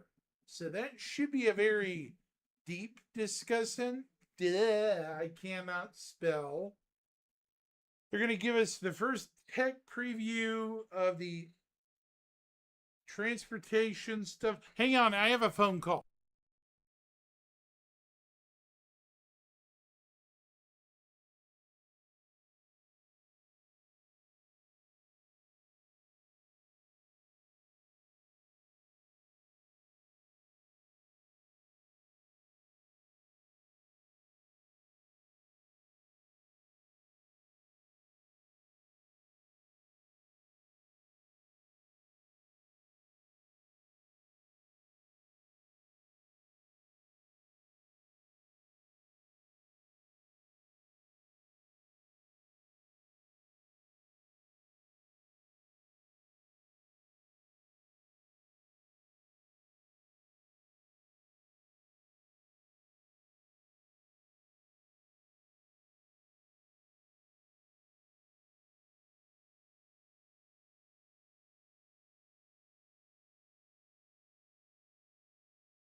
I'm getting phone calls left and right, guys. Sorry about that. Sucks.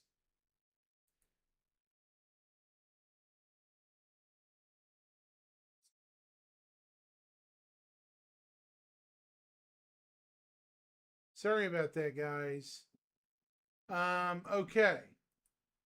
So, to finish this up, Wednesday will be the new monthly report for February, which will be tomorrow. Tomorrow's the monthly report, as I've said. And then we have Thursday will be the tech talk with Sean Tracy. This week they're aiming for the first preview of the transport system for Evo, which will provide... Oh my gosh, they're wanting to do a wave 1 quickly after this. That's incredible. Friday will be the RSI newsletter. Yep. It's crazy. So yeah, it's going to be a busy week. This is starting to gear up really quick. Now the subscriber flare this week is very unusual. It's a box or a storage unit with medical equipment in it. So this is a self-contained storage unit for medical device. The Paramed Cryognosis medical device, which is the Paramed medical gun. The Field Medic set. And then the medical set, which includes both. Very interesting stuff, if you ask me.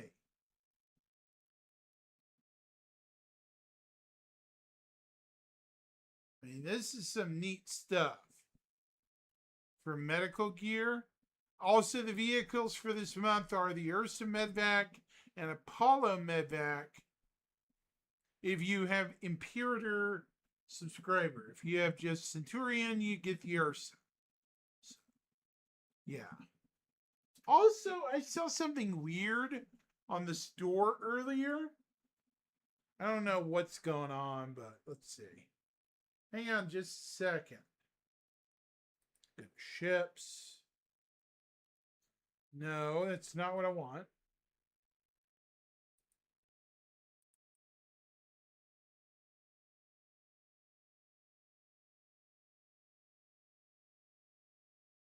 Let's go to standalone ships.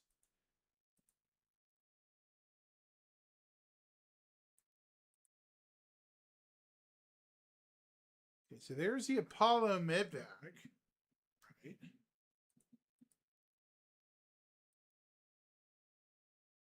Mole, Moth, Constellation Aquila. The Hermes, which is still available for now.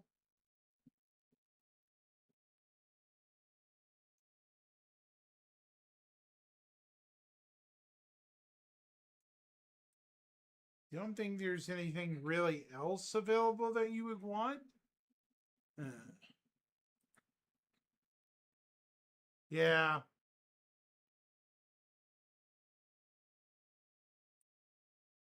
Interesting.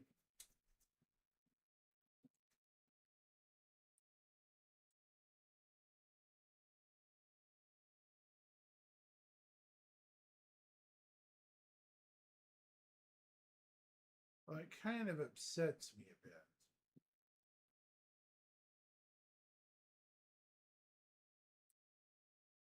So apparently, Chris Roberts gave this one interview a little bit ago. YouTube.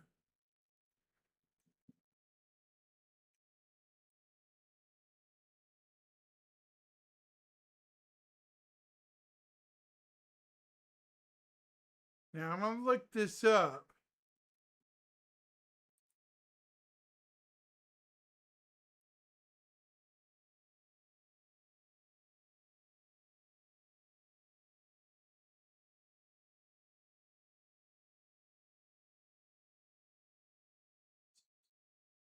Back pocket. I would say that Star Citizen was unfinished business.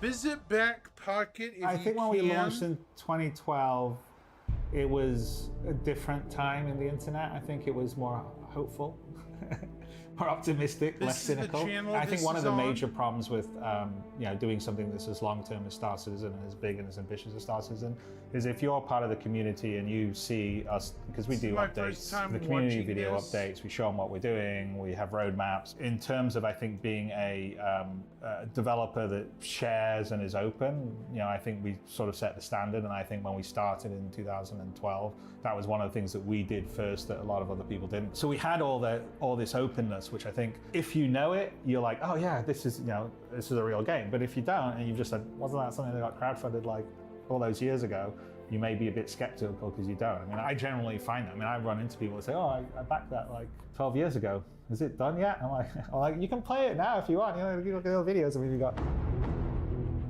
At the scale that we've been crowdfunded, it certainly created new opportunities and possibilities because the funding was much stronger than I had originally thought. I mean, because when I originally did it, I thought, oh, I could make a smaller game and it would be more like a privateer or a freelancer and have a cutscene as you go down to a planet, and then you have a little limited area you interact on. And yeah, that's a much more limited design. But because we got all the extra funding, especially early, it's sort of like, oh, well, maybe we could really, go for the brass ring here and like my dream game, not the thing that I would have to do because this was a limited budget. And so it opened up the scope of the game, which at the time the community, they voted to say yes, we would like to do these extra things like procedural planets and all the rest of the stuff. But then when you build the game much bigger, It's just exponentially more complicated, more things to do, so it obviously takes longer. And I guess maybe the only other downside is we're the big thing, and so everyone's like, oh, you know, $1 billion, where are you? What are you doing? And, you know, like, you haven't finished yet. You guys are a scam. You're idiots, blah, blah, blah.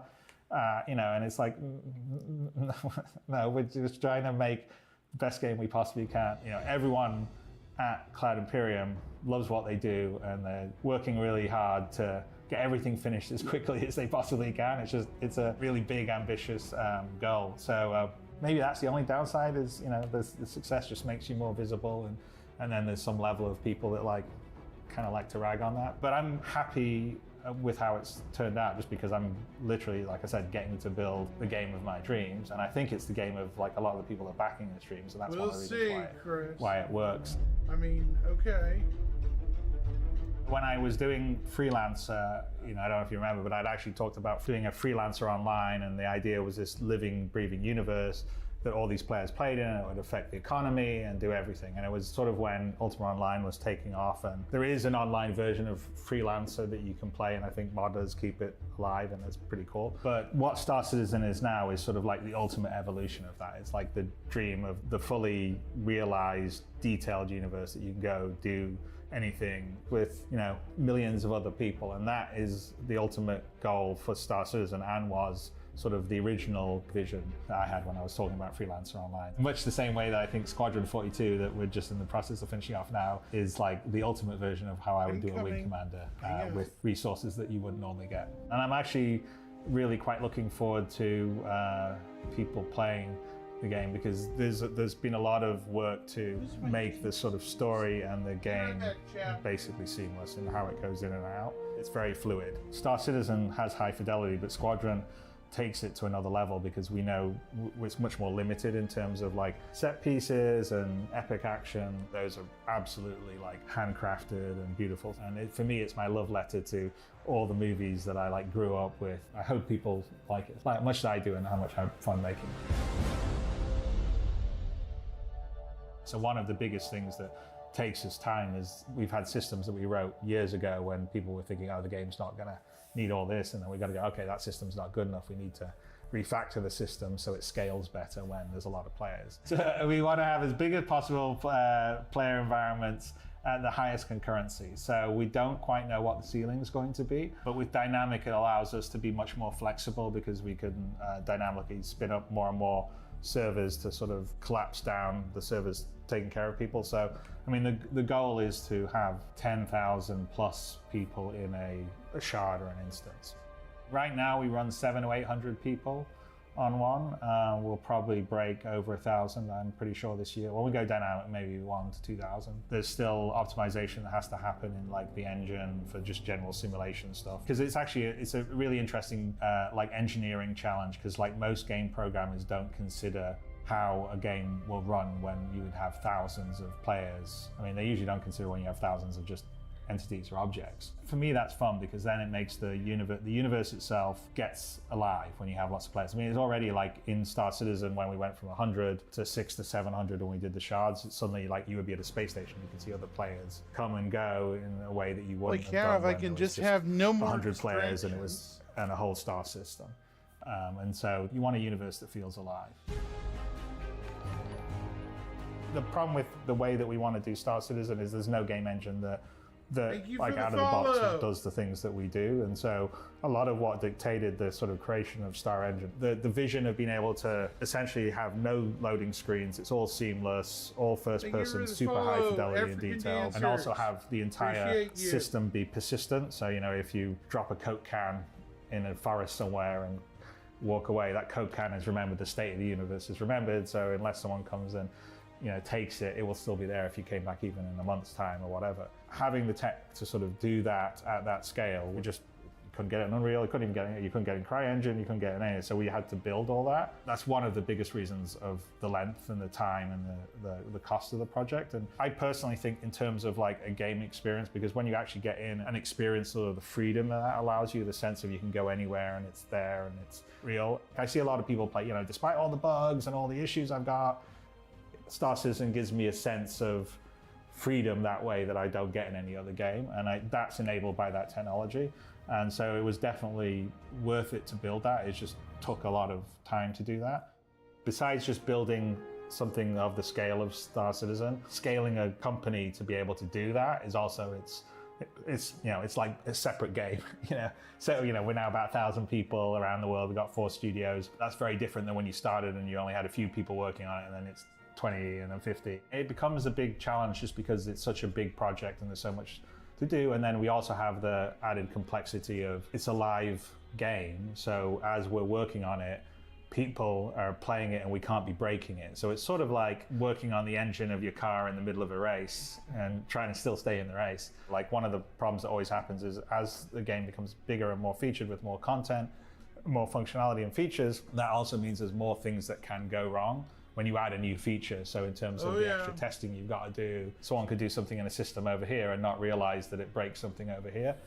So all that sort of ramps up as the game gets bigger and closer towards finish. I mean, I will say that Star Citizen is never going to stop being developed, because it's a live product, so it's going to exist, and we'll always be adding content and functionality and features. It'll be a living product. But there is our sort of version of 1.0 is what we would consider, okay, this is the sort of a set of features that describe the Star Citizen experience, and of course we'll add things in the future on top of this, but this is what we consider. It's not alpha anymore. This is released game, so to speak. We outlined that 2 years ago at CitizenCon, and so that's what we're working towards. And so it was good to sort of finally sort of put a line in it and say, okay, these are all the things that we need to do. So everyone on the development side has a very focused goal for that, which is great. I mean, look, I started in the game industry in the mid 80s, and one of the things I always liked about it was sort of that feeling of being on the frontier and doing new stuff and stuff that you didn't think was possible. And so that's definitely what Star Citizen for me is. It's all like, well, can we really do everything at this detail and fidelity with thousands of players all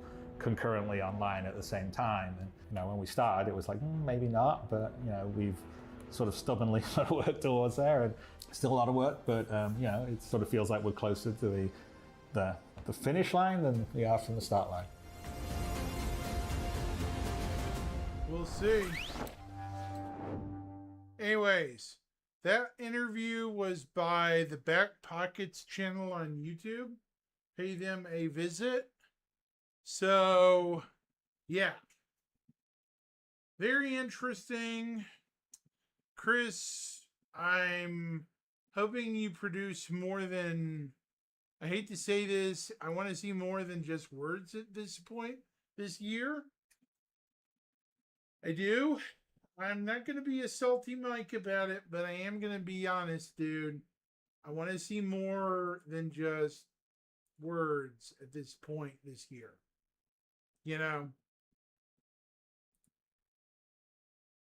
I'm sure everybody else in my audience can agree with me.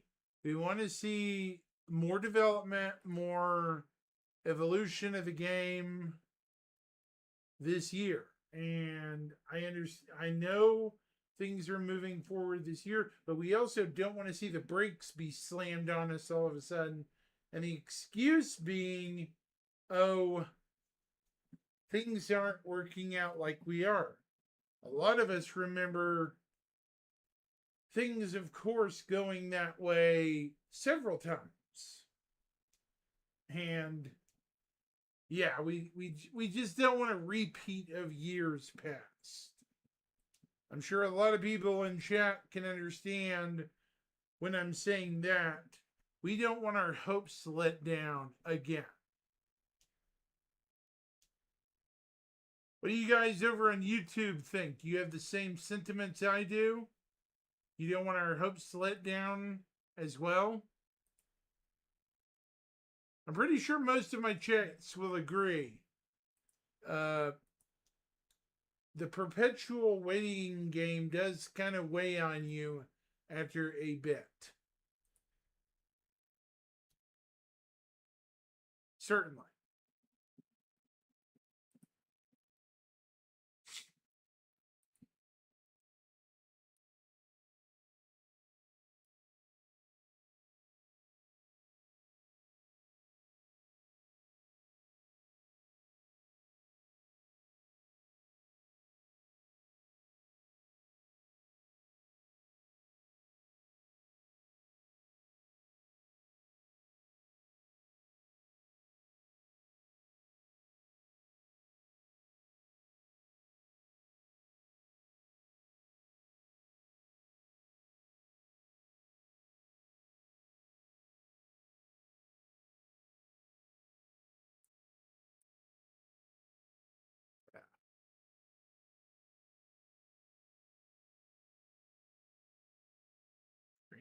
stream?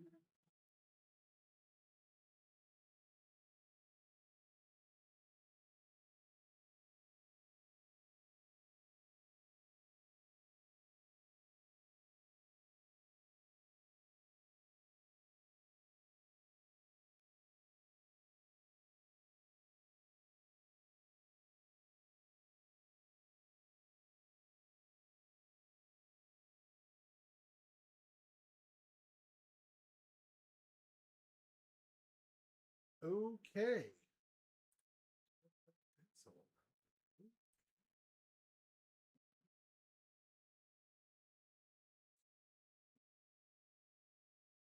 No idea.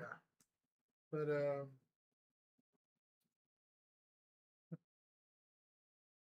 yeah, I'm not even gonna get into that.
Yeah, Rickshaw, a lot of people are having login problems. A lot of people are having login problems. I think somebody said earlier AWS is down. Thanks for thanks for the save, Rickshaw. AWS is down or something, I think.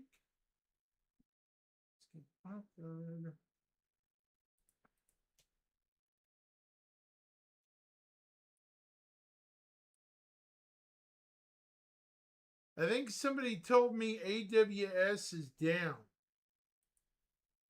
from what I understand.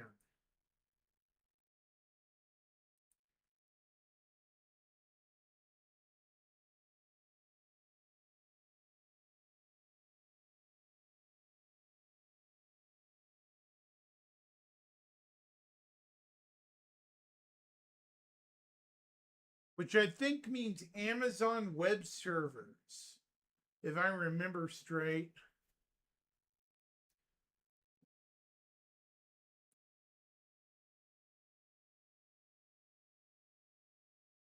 Do you guys on YouTube know anything about that? Anyone know if AWS is down? Rickshaw and a couple of other people are saying it's down.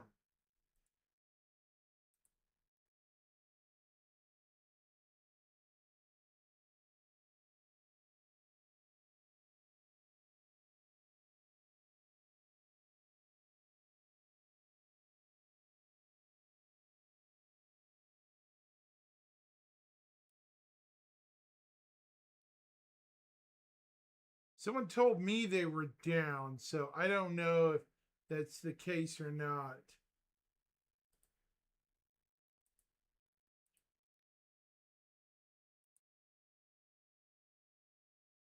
AWS, I believe, stands for Amazon Web Servers. If you're wondering what that means, I think AWS means Amazon. Let me look it up. AWS. Amazon Web Services. Yep.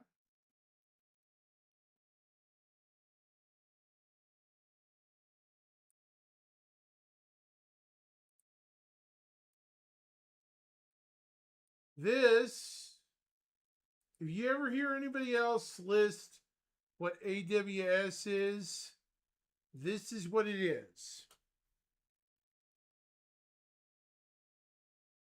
There you go.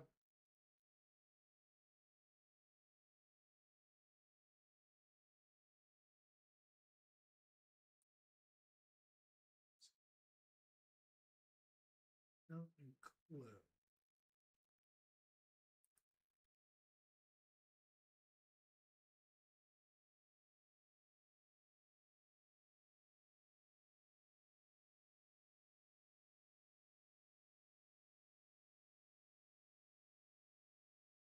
Not a problem, Rickshaw.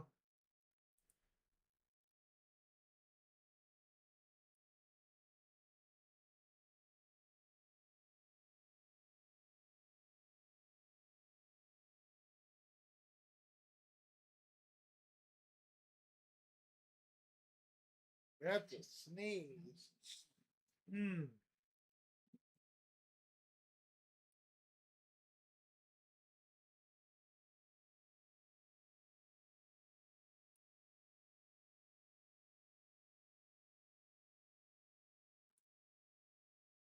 No engage. Okay.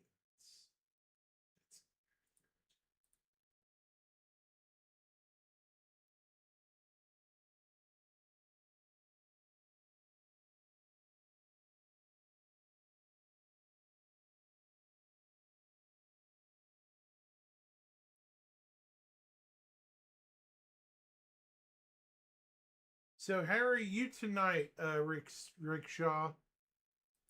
Hopefully well.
Yeah, I know. It sucks too, man.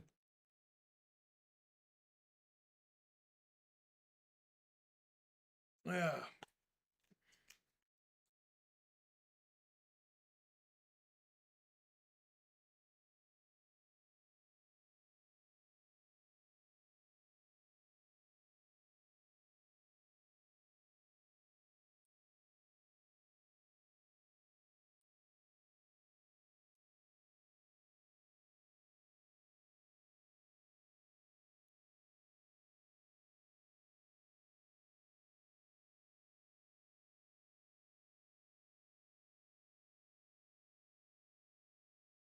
So I guess everything's down tonight. That bites.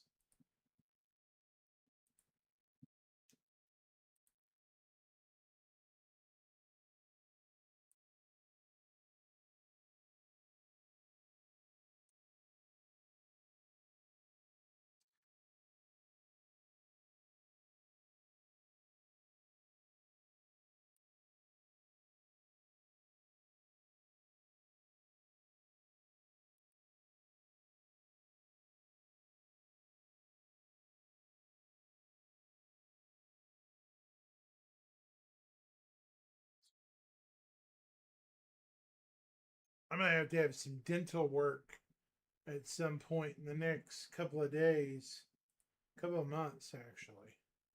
Yeah.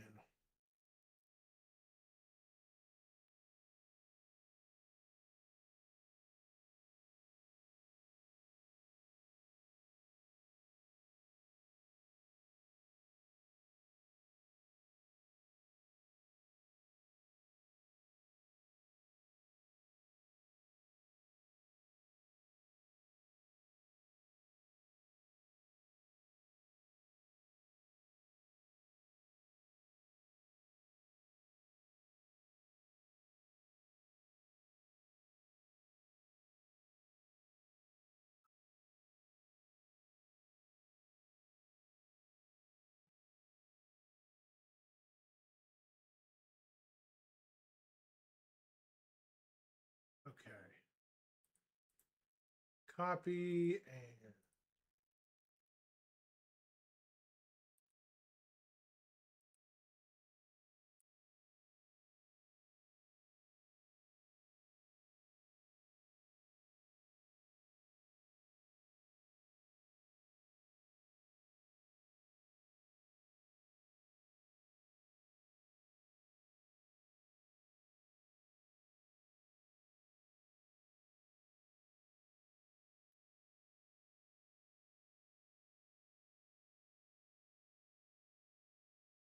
yeah, it sucks when you want to have fun and hang out with your pals.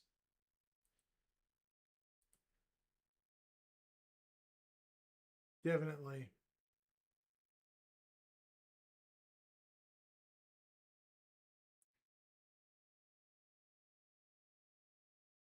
So what about you cats over on YouTube? Have you are you guys waiting on seeing what the battle cruiser price is? Or are you guys like, nah man, I'll pilot alongside whoever buys one. Pretty sure most of you guys are like, nah man, I'll pass. Thank you for the follow, Victura.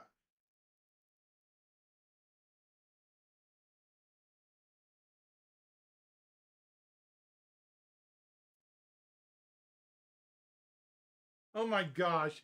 Vic, you didn't have to sub, my friend.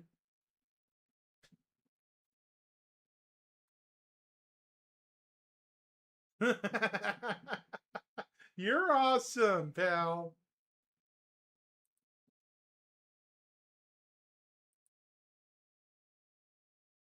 Victor is a good friend. He runs Bar Citizen up in the Northeast of the U.S. If you guys need a Bar Citizen set up in the Northeastern U.S., Victor is your man.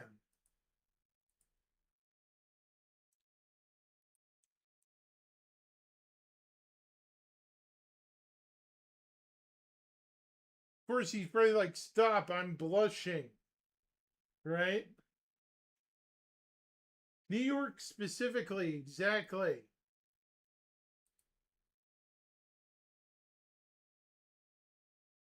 I do upstate coordination, but not New York.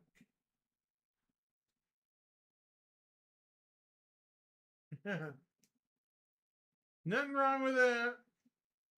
Nope.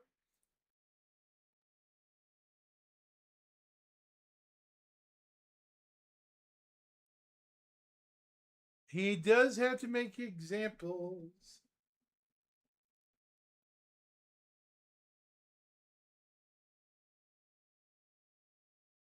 Not just New York City, yeah.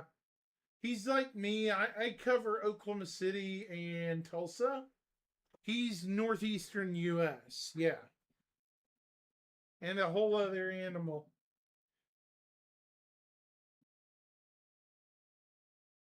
Oh yeah. Yeah, you're a busy bee, brother.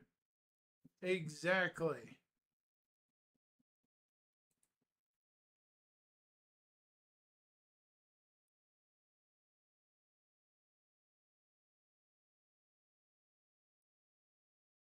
So I cover Albany, Buffalo, Syracuse, and New York.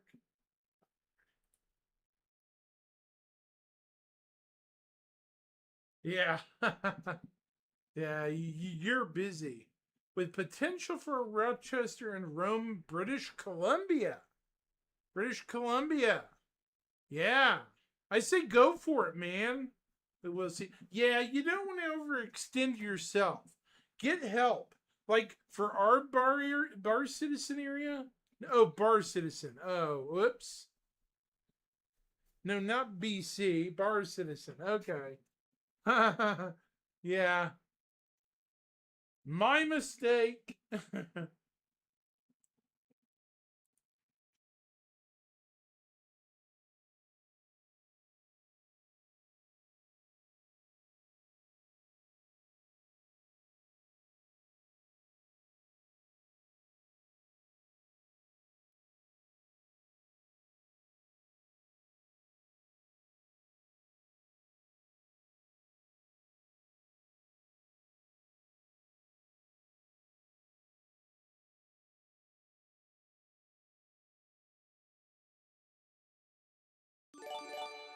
What the hell? What was that? Oh my lord. 5 gifted subs. Victura, no, no, no, no, no. Bad boy. Oh my lord. What have you done? Oh my lord. Oh my god. You crazy, crazy person. Hype train. Oh dear lord. Victura's gonna kill me tonight, I swear. Oh no. Chat, Victura is officially crazy over on Twitch. He just gifted me 6, I don't even know how many subscribes. Should give one to Paul too. Yes, you should. Make him happy. I promise you, Victura, at some point I'm going to pay you a very good visit, my friend, up in New York. I'll bring whiskey. I don't drink, but I'll pay you a visit if I ever get a chance. I at least owe you that.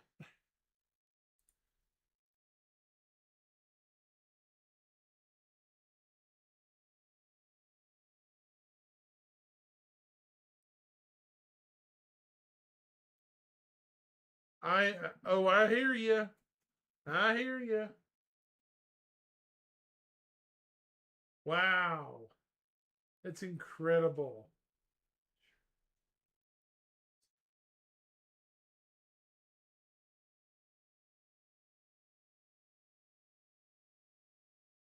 Yeah, I'll make sure of it. Yeah. That's insane. This is probably the biggest streak of subscriptions I've ever had, Vic. I kid you not. My previous was 5, I think. Holy God, 10. What it? Well, yeah, I know. This is unheard of. Everyone starts somewhere. Yep. The key is consistency. Indeed, it is.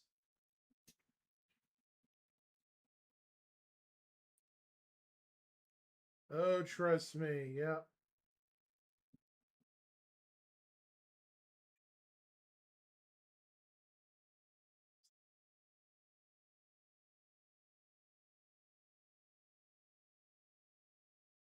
Hang on, Vic. I gotta go let my mom in the house. She's currently locked out. Hang on just a second.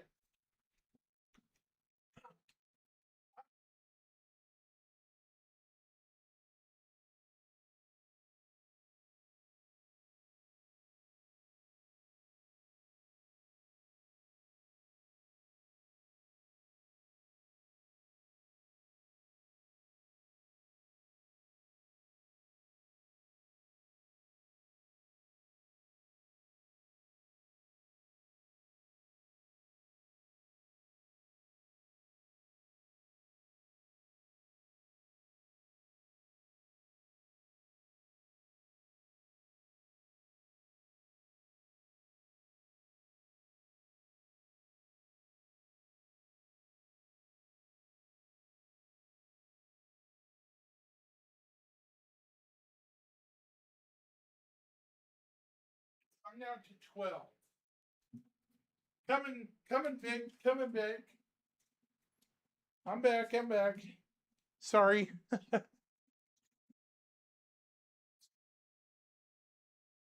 My mom was having issues.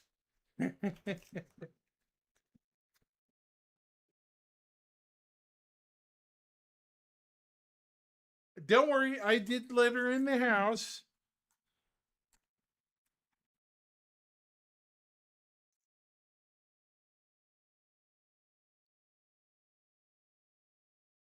Are you still there? Yeah, I'm back. All right. That was entertaining.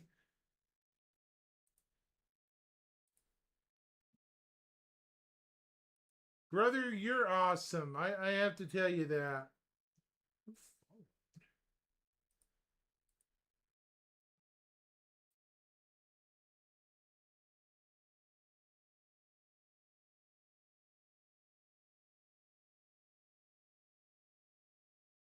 Let's see if you can.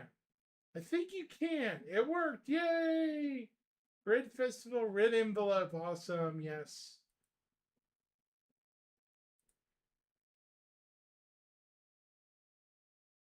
Nice.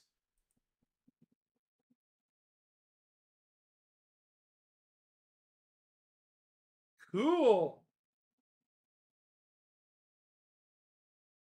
Good job.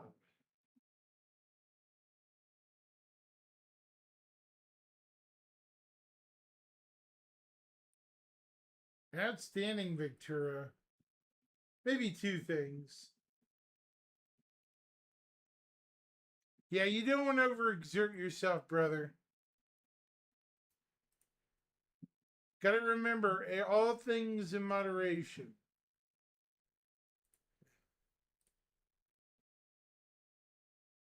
The Molina mold stock.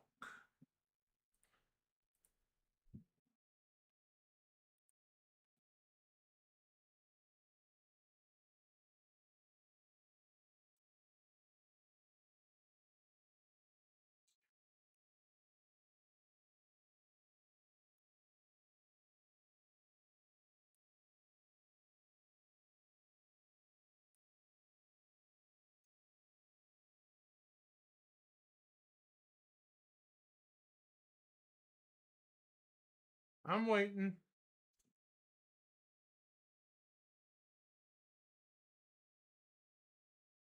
Yeah, it looks like it went good. It looks like it posted. It's not objecting to you.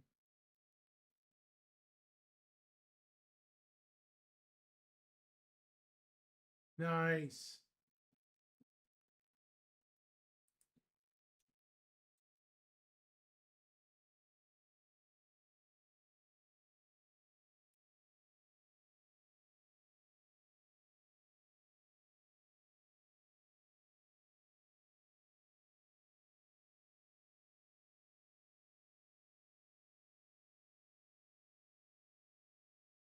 Neat. Everyone give a gander at Victura's stuff. He's really talented.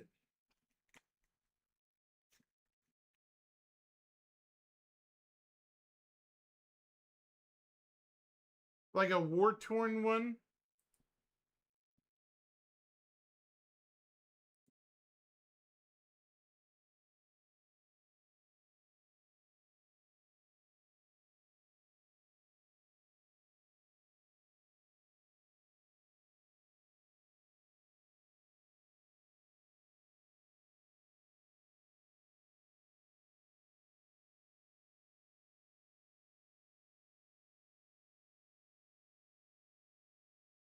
Who?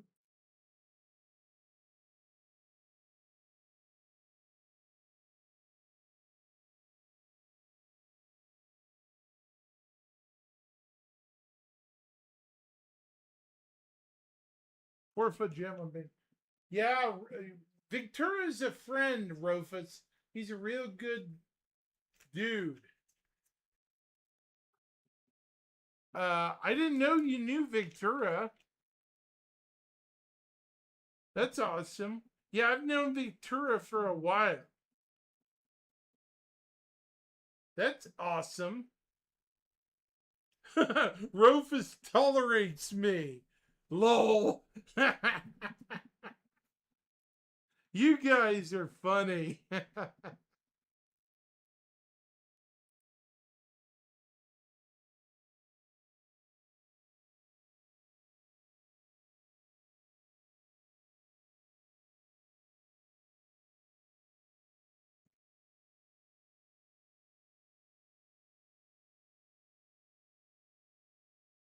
Well, so far I'm having a good time tonight.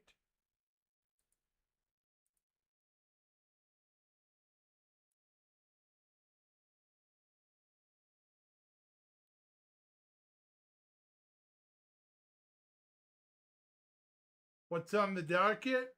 Well, I covered. We just hanging out by the campfire. Oh, see, that's the ember corpse of a Vandul burning. Vandools roasting on a lit open fire. Eyeballs popping out their face. Kidding, kidding, I'm joking. I'll be here all week.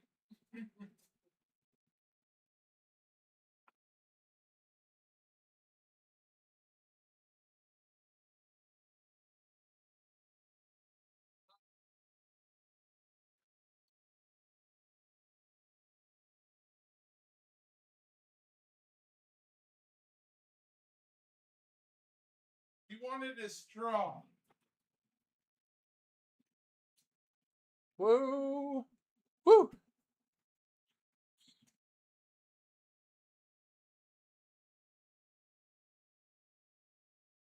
Yeah, I need to do that. Something like that. I've thought about like recording the screen for the what do you call it?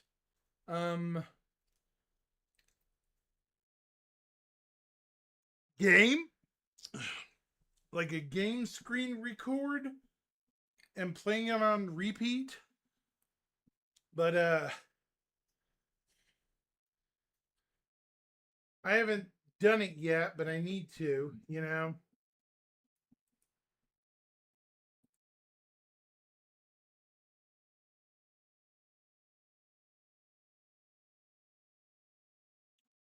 That would be a much, it would look a little bit more professional, like I'm talking about something, you know, more than just sitting here talking about garbage, right?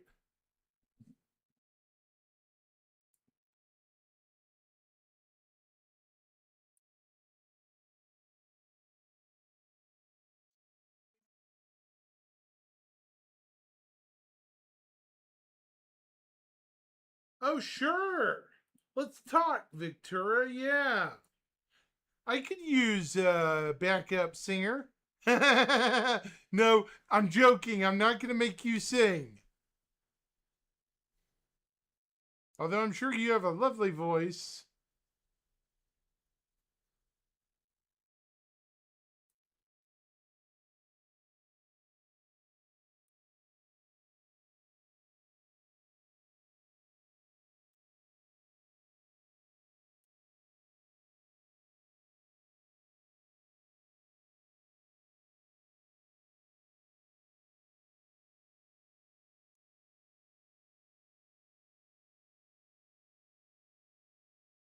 Yeah, that's my private server I invited you to.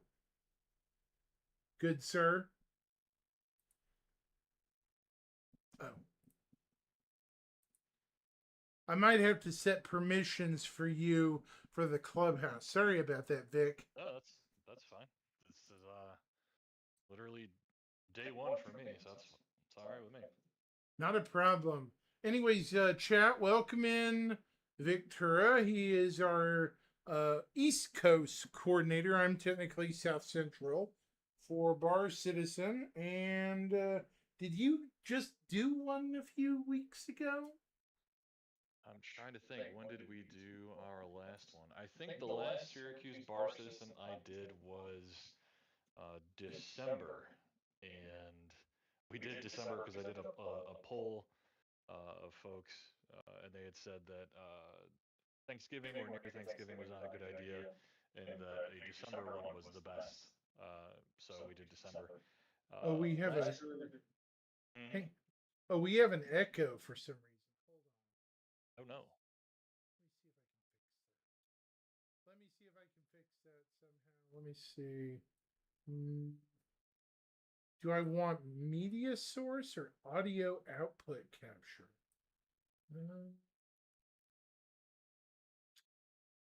Let me see. I'm trying to figure out what capture I should be using, you know? Yeah. Let's see. Hang on. Let's see if there's any other like sources. I have a media source. What is that? Let me see. Media source. No, that's not what I need. Interesting. Okay, I'm trying to figure out how we can get around this without an echo. So Be the shortest appearance of me all year. Okay. Yeah, I'm trying. I am so sorry, Vic. You're fine. Okay. Oh, hang on. That's that. Okay, that's my mic. Save that. So auxiliary. I wonder if there's a way to. Oh, now that's my echo. Okay.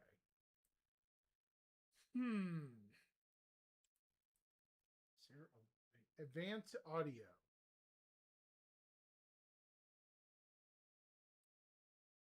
Maybe it's because we're set up through Discord, I guess. It's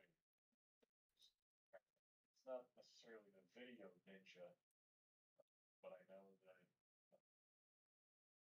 when I joined other streams and the ninja link is used, I think there's a way that you can either mute or I self mute, but I forget, it's been a while. See if that did it. All right, test. I might have to.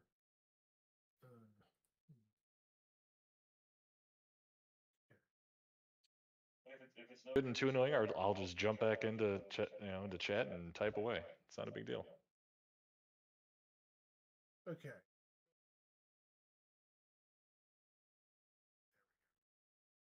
Hang on. Let me try this. I'm gonna.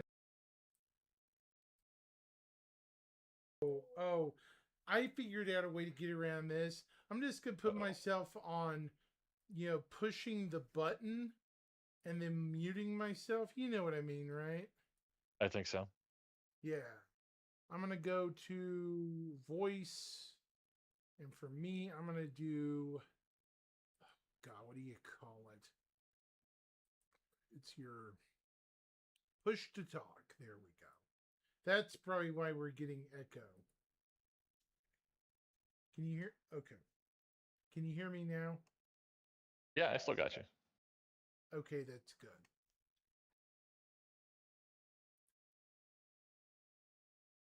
Let's see if that gets it.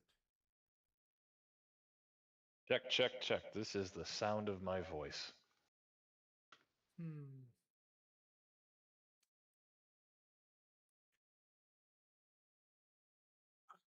Okay. Still have an echo? Rufus, by all means. That is goofy. So chime in. So let me see. Oh, that's why. Audio capture. It's not on desktop audio. Me and my big. Oh my gosh, I can't believe it. Okay, that's D. Okay. Right. Okay.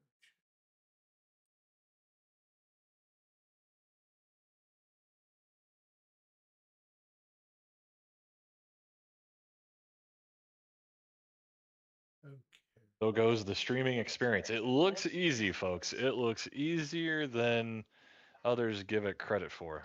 But there is quite a bit going on the back end as far as the technical. So I can certainly sympathize with maneuvering your way through audio or video or other streaming challenges. I remember when I first started streaming, and even today, there will be like a little bit of a hiccup and a lag on the sync. So it's like it's almost like when I watch others, their speaking seems in sync with the audio, but for whatever reason with me, I would notice that there'd be a slight desync.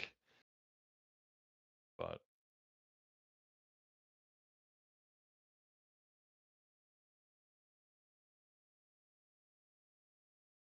such is life.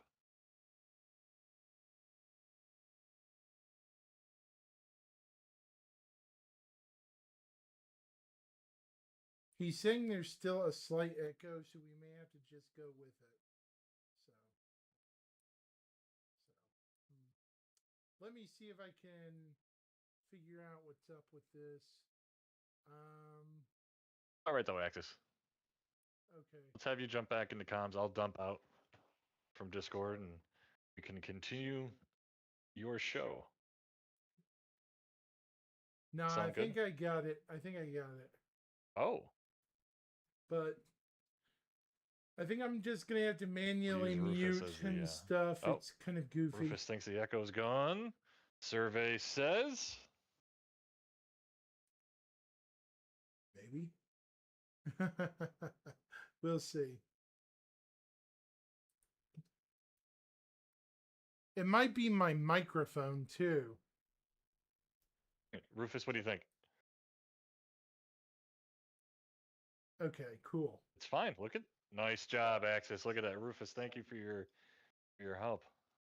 Okay. It might be because I'm too loud.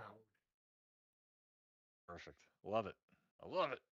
Oh, it's because the TV that okay, I have TVs for speakers. Everyone I get a need chance to turn check it out down. the Atmo Esports event that happened a couple weeks ago No, over sir. in Australia?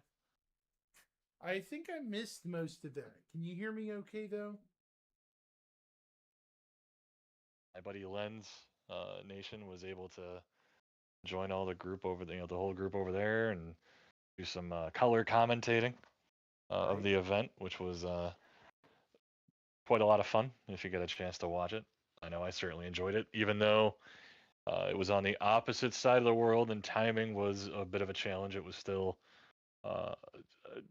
Australia knows how to party. I'll just say that. And Crucian and his team and Croncy and all the other commentators that they had certainly had a wonderful, wonderful time and a day that was just full of not just Star Citizen, but camaraderie and fun and just it was if you haven't caught the VOD, I highly suggest catching it up, catching up on it and watching it and seeing what folks were doing on the other side of the world in the with our good friends down under. I'm gonna try putting a noise gate and a noise. All right, Axis, what else you suppressor on got? there. See if that gets it. I think that may have gotten it. Try it. Because I'm okay. There we go. So you were overseas. You went overseas, Victoria? If you're talking, I can't hear you. Oh crap! You can't hear me. Oh, can you hear me now? Got you now. Okay. So you went overseas a few weeks ago? No. Atmo Esports did a gathering in Australia and had Chris Roberts and Sandy and Xylo all head out and stopped over. And Lens Nation, I don't know if you're familiar with Lens, but he was able to do some commentating with Crucian and it was like a one big gigantic day of Bar Citizen and the Atmo Esports event all at the same time. I'm pretty sure you overheard some interesting things. I'm still catching up on parts of it. It was literally, I think it was like 8 or 9 hours of a live That's stream. bigger than the Citizen Con we had. It was, yeah. They had racing. They had, like I said, they had a group of commentators that were commenting on the races. They were racing at the Snake Pit. They were racing at a fan-made track that I think EchoBit made. Just so well done, so well executed. I'm gonna put in my chat that you're a guest on the channel right now because Okay. you basically are a big name. You've been on other podcasts before. Seems such a travesty not to mention you're here. Oh, there you go. I appreciate that. I don't necessarily know if I'm big. I mean, I might be known around, but I'm certainly not an international celebrity like you, Axis. That's comforting to say. But bar citizen coordinator to fellow bar citizen coordinator, we are, and I agree with what you said earlier. We're a different breed. We really are.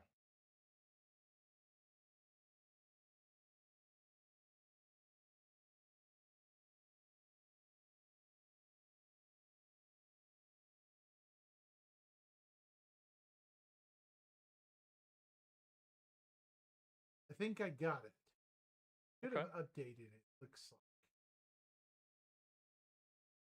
There you go. So, do you live in Albany by chance?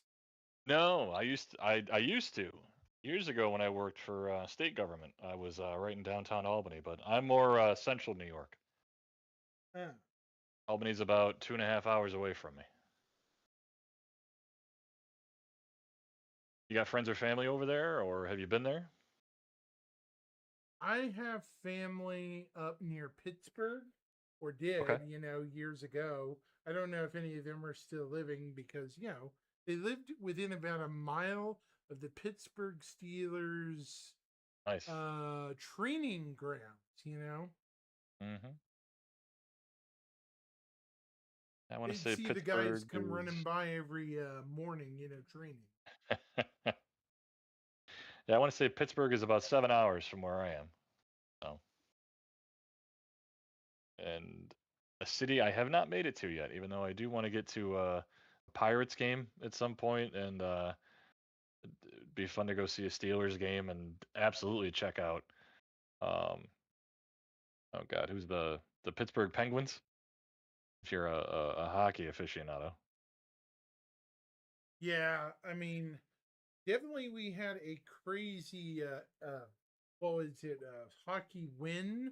First time in 44 years that we won Wow, at the Olympics. That was insanity. it was a great game. It I was a great actually game. heard it was not a cheap win. It was a hard fought victory. Oh, for sure. I mean, we were playing Canada. I mean, And where ice those comes from. guys, and those guys, love them or hate them, they play ball, literally. They do. I mean, I'm not going to get political because this channel doesn't do that, but throwing that aside in the rubbish pile where it belongs, right? Where it does belong, It was a good game. We fought well, and that's all that needs to matter. That's true. And we'll do it again in a couple of years. What is summer every 4 and winters every 2? So I think it's like that, isn't it? yeah. I know my next bar citizen is probably in about 2 months. I think we're going to be back in Oklahoma City. This time Yep. we were in Tulsa, and I don't think many people made it this time because it was kind of impromptu. Sure. And or weather. I mean, I'm not. Don't think I've ever been to Oklahoma. I think I've definitely flown over it. But weather is certainly a consideration. Case in point, last year was the first year that the Syracuse Bar Citizen Group did quarterly, and uh, because I think I was only doing 2 a year, and I was keeping it towards the warmer months. Because in upstate New York, January, February can be kind of a scratch because weather can be so unstable. Like it could look great and then the snow could hit.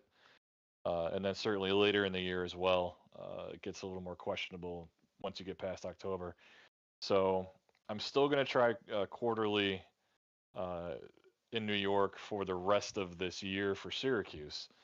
For example, like I spent the first 2 months this year trying to plan and stand up Buffalo, Syracuse, and then Albany as far as getting events on the map. I'm working with Galadrum from Order 66 because he's a Eastern New York native and has boots on the ground, quite literally, and knows of a venue that we could utilize, which whenever I plan or coordinate a Bar Citizen event, I always try to make sure that wherever we're going, It can, if it needs to, flex to 200 plus as far as attendees because I mean, listen, I've done Bar Citizens literally all over the country and internationally. Yeah. As soon as CIG commits to coming, it's a 10x when it comes to attendance. So The if you usually largest- get, Hmm. Oh, go I ahead. was saying the largest we've ever had in Oklahoma City was 40. So 10x not would bad. be 400. Potentially, sure. I mean, and I'm not saying that I'm speaking from my experience where in New Jersey, for example, when I used to go to the Jersey shows, we'd get 20. And then Jake and Armando Lira came out to Jersey, and it went to like 250 without even thinking twice. When I went up to Montreal um, for one of the Alien Weeks up there, the coordinators that I was talking to there, Flisher and Pouillon, um, they were saying that they usually got again that 10, 15, 20, and I got to tell you, we packed the bar that we were in. So that was a lot of fun, and my French actually came back after I had a couple beers, which was just pretty wild. But it was great to party with our friends and our neighbors to the north. Toronto, I was in Toronto last June. Galactica came out, and yeah, there were several hundred people in that space. We've had Gal out in Columbus, Ohio. Again, several hundred. Los Angeles, when you and I were, you went to LA, didn't you? Didn't you do CitizenCon? I wanted to so badly, but Gotcha. you know, Yeah, I mean, Commander Fran from Beacon, they did a whole thing out on one of the quads, right outside of the Sacramento Kings arena down there, in downtown LA. There must have been 800 to 1,000 or 2,000 of us out there. So much so that the LAPD had to come by and tell us to like, keep it down because Nick at Night and DePoets were standing up on some of the barricades there with a megaphone, and we were making quite a bit of noise. But oops. yeah, no, but it was still a good time. So yeah, so case in point with Buffalo, I'm working with Westbrook Drew, formerly with JRDF, the modeling company that used to make the licensed models. When he was working for them, uh, we found he had come to a Syracuse Bar Citizen like a year before, and was like, man, he's like, we're really gonna do one in Buffalo, and I was like, I will drive out to see you. We will go walk downtown Buffalo and find a place, and sure enough, we did. And the venue in question was like, no charge. We won't charge you guys. You want a place to be? You want a home? Here's your home. Here's your place. And when Drew held his first Buffalo Bar Citizen last September, August September, we had like 9 RSVPs, but then at the last minute, like 30 people showed up, which I always try to like soften the blow to anyone that's going to coordinate a Bar Citizen.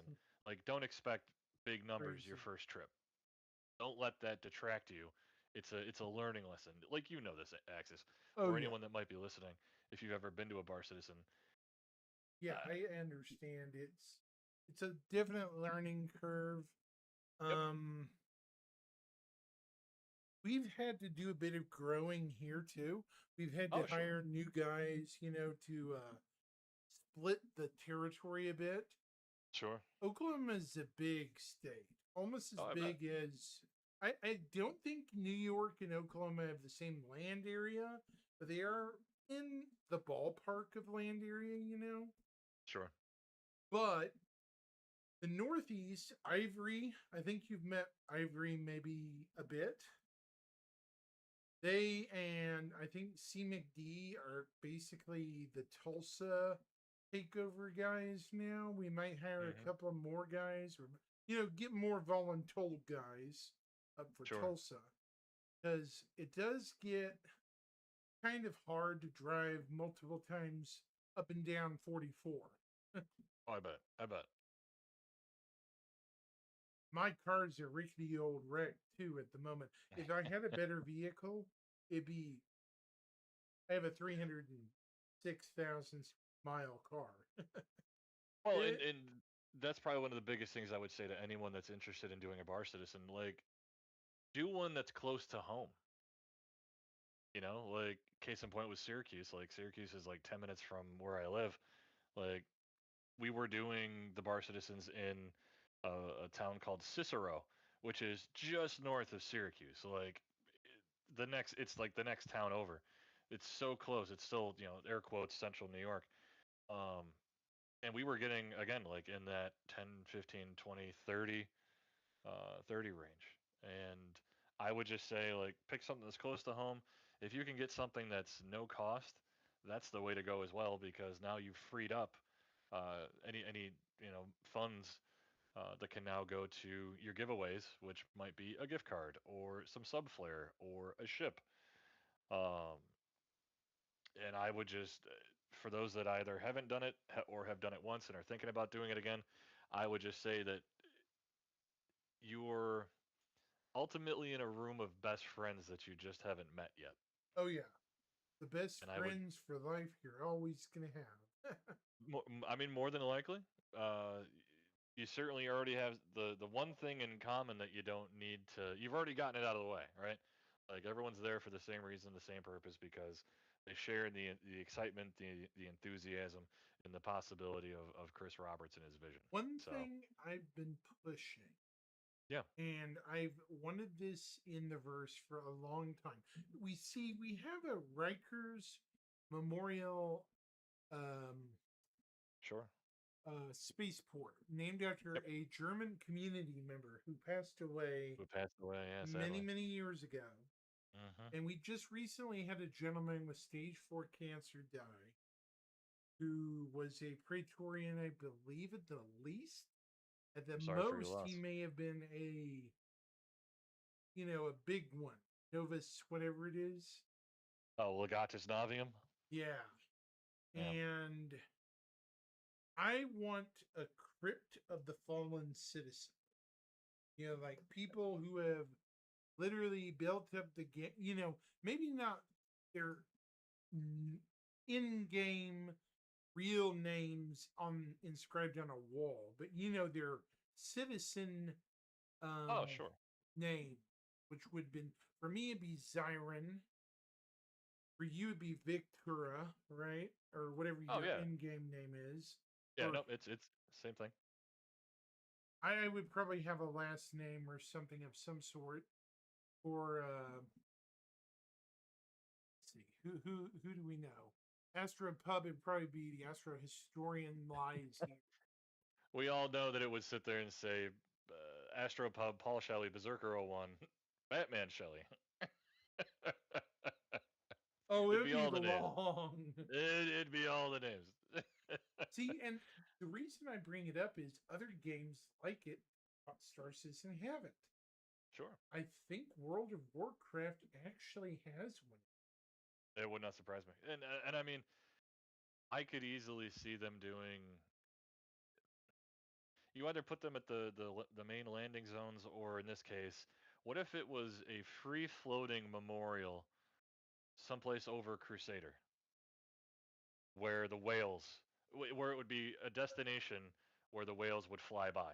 More than likely, being a UE citizen, it would probably Hmm. be Earth. At Yeah, some Earth, point. yeah, sure.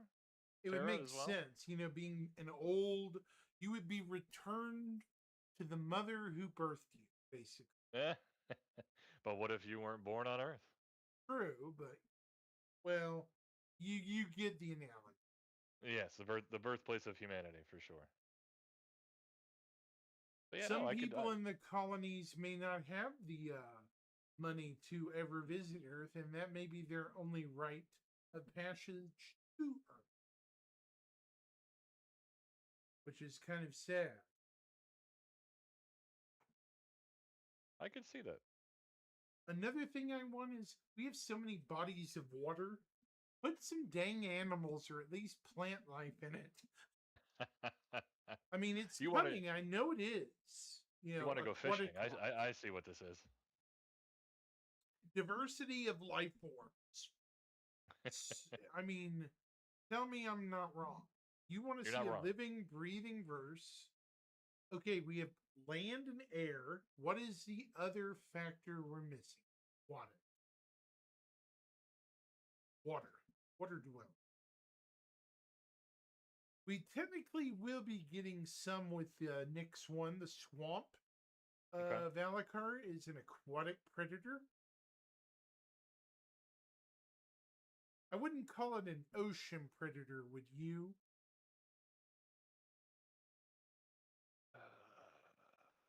A shark? I would certainly say a shark would be a predator. I could see a Greenland shark variant in Microtech. Remember, they live in much colder waters than even Microtech is. Hmm. Could you imagine them bioengineering it to get it a little bigger, maybe a little faster, that could withstand Microtech's cold climate, but not much change? Yeah, no, you'd have to have like a true like Hycean world that was either having levitating spits of pre-constructed stations, or To really change a shark, yeah. yeah. I mean, on Microtech, the white, okay, the Microtech shark would look very similar to the Greenland shark, maybe a bit bigger, probably live longer, but Mm. it would still be a aggressive predator. I wouldn't disagree with you. Have you ever studied the Greenland shark? They can live for centuries. I have not. They get up to over 20 feet long. That's actually almost as big as a cutlass, so that's a pretty big predator. Well, it's about half the length of a cutlass. I think the cutlass is 40 feet. I almost think though, if you're doing sharks, then you got to do whales, and because you'd have the whales at Orison, you'd have to have whales elsewhere. Dolphins, So then you'd need whales, yeah. dolphins. You'd need whale song, and then just for shits and giggles, you'd have to drop a bird of prey, a Klingon bird of prey, someplace in the water, someplace as an Easter egg. Oh my god, I would die. Or maybe or a rock formation that looks like it's a Paramount can't break you. right, yeah, very very suggestive, but not infringing upon copyright would be. Yeah, that would make people. I would say the whale probe, but that's a bit much. Yes, yes. Or that thing is flying through the galaxy. It's just on a whim. Oh my gosh. What else? I do think this year we're gonna get okay. My theories for SitCon, I think we're gonna get an update on Terra at the minimum. Some sort of, like preliminary, like we did Castra, right? We're gonna get like the preliminary, not gray, the white box, I guess. So here's a question for SitCon. Do you think CitizenCon Direct again, or do you think in person? I think the outpour of negativity killed Direct. Okay. I really think they may do a live this year. I worry about them doing another, right? Because if they're doing a CitizenCon live in person, then those save the dates have to go out very soon. And they haven't yet. And they haven't. Like, we are in March. We are making the turn into March. I think it was either late March or April when the save the dates for both LA as well as UK went out. So we are trending towards the need for them to push those out, if indeed it's going to be in person, which would make sense because you could also use it as, if they were ready, pushing out and announcing Squadron 42. At least what do you call it? The not the prototype. What do you call it? The pre-beta or the beta test for? God, what am I trying to say? I don't think that if they're gonna do a Squadron 42 beta, that better be happening right now, with a closed audience, just to wrap up and lock in where there might be any gaps or holes. They have, unless they're gonna delay. If they're gonna delay again, that has to happen. That announcement has to come out sooner rather than later. Yeah, you're absolutely In you're my opinion. absolutely right, because if they do delay, that's not going to look too good. If they do delay, I'm not saying they are, but if they were to delay, then the follow up to that has to be a hard date for release. Has to be. If you're gonna let folks down or disappoint them, then you have to reassure them by telling them some, or giving them some finality when it's finally dropping. So They would have to and give us a semi-hard date. no, I don't want semi. I want X date on X calendar at X time.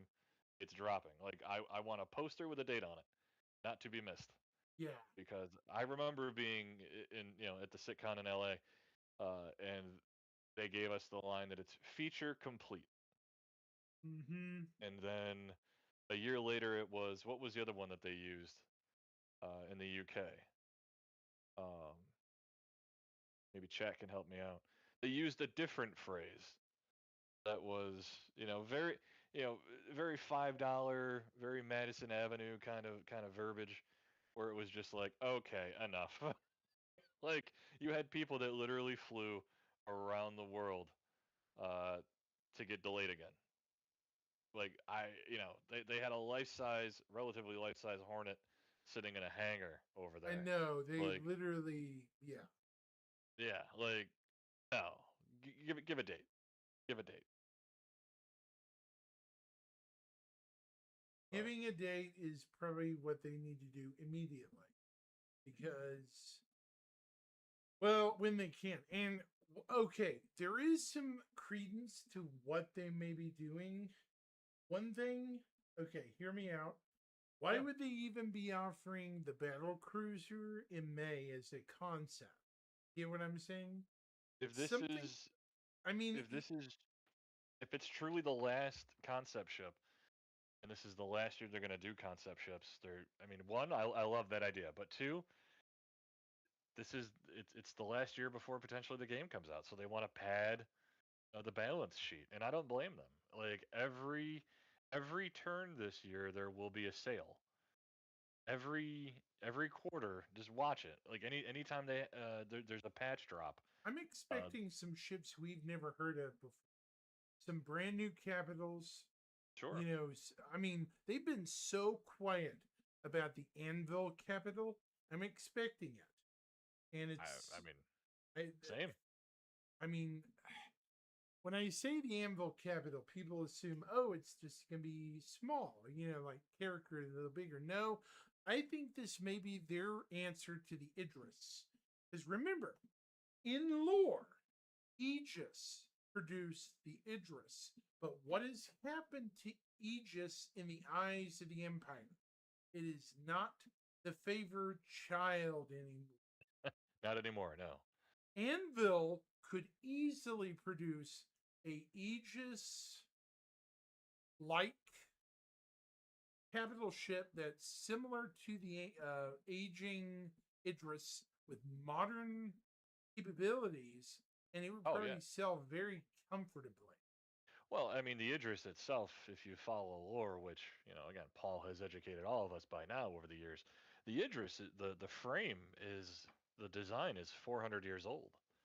So Like, it's due for an updated successor. not right, like, not for nothing, but even the U.S. Navy moves on from hulls and builds because it learns as it goes, what worked and what didn't, and what capabilities they're seeking next to incorporate in the next hull. So to have one frame for over 400 years, it tells me one of two things. Either they found it perfect, they found the perfect thing for what they wanted. They didn't need to update anything, or the designers got lazy. I'm And voting on that was lazy it. and didn't want to change it. It's possible. Again, this is strictly just my opinion. But yeah, no, I am certainly I am a proponent of more capital ships in the verse. As an org lead myself, with almost 70 members, yeah, you need a centralized place that everyone can gather. You need a hub. You need either a command and control, or at least certainly a place to strategize, and either fuel, repair, rearm, and get back in the fight. But yeah, no, it would be great to see Anvil's answer. It would be great to see. I mean, there's always been a rumor of Kruger dropping Kruger something. having a capital ship. That's odd. But it does Uh, well. They have a larger ship. Remember, for the longest time, Kruger only had the Archimedes and the other one, the other derivative of the Archimedes. You yes, know, yes, yep. and then we get the wolves, which are much bigger and beautiful ships. I want to see a medium first before we get anything bigger. You know, medium cruise, like something that would be a fancy looking Drake. You know, the Well, and fancy cutlass. that's the interesting part, because if you go back and look, you may have seen in the last year or so, some of the ships are beginning to get additional titles or categorization. Case in point, the Clipper is a generalist ship. Something that I noticed that I hadn't seen before, and if it was there, I missed it. But the Kraken is considered a light carrier, Uh, which tells me uh, now they're classing their capital ships. I So you got knew a the light Kraken would carrier, be a a light, medium carrier. Okay. but here's the thing: if that's the light, does that mean we're getting a medium? That's what I suspected. I think Uh, we're going to get a bigger Drake ship than the Kraken. And I think the reason that fan video keeps getting taken down, the Leviathan one, that's the name. maybe. Because it's a mythical sea monster from the age of piracy, like the Kraken. But it's not going Don't- to be a Death Star. Come on. It's yeah, going to be a much larger, like super Kraken, you know, like Javelin size. The that would be, yeah. Kraken, the Kraken is 240 meters long, right? If I remember Is it straight. is Hold it on, is it let as me big look. as an Idris? Let's, Chat, how big is the Kraken? Does anyone know? I'm going to the wiki right now. I see some people over on YouTube. Does anyone know how big the What's the Kraken is? Is it 240 or 360? I can't remember the length. Surely It is somebody knows. 270 meters long and 104 meters wide. So it's So it's, bigger than what you mentioned. so it's bigger than the Idris, but still much smaller than the Javelin. The Javelin's 480 meters. Yeah, last we knew, yes. I still say the Javelins can be at least 500 when it. Wouldn't surprise me. But here's the thing: the cruiser, the battle cruiser and cruisers debacle. People say, "Oh, we're just getting one." I think the last STF straight to fly will be the cruiser. It'll be based off the Javelin, but it'll be an RSI frame. You know, it'll be based off the battle cruiser, but it'll be a different class of ship, right? It wouldn't surprise me if we're gonna get the ship that was in the Squadron 42 preview. That's the Corvus. I think the Corvus class is the cruiser. The one that looks like a Bengal with the bottom cut off? Yeah, it looks like an Iowa class battleship is what it looks like. Yeah. Got the two turrets up front and the one in the back. The one with the big buster cannons up top, that's the battle cruiser, right? With the big old Right. cannons. That's my thought.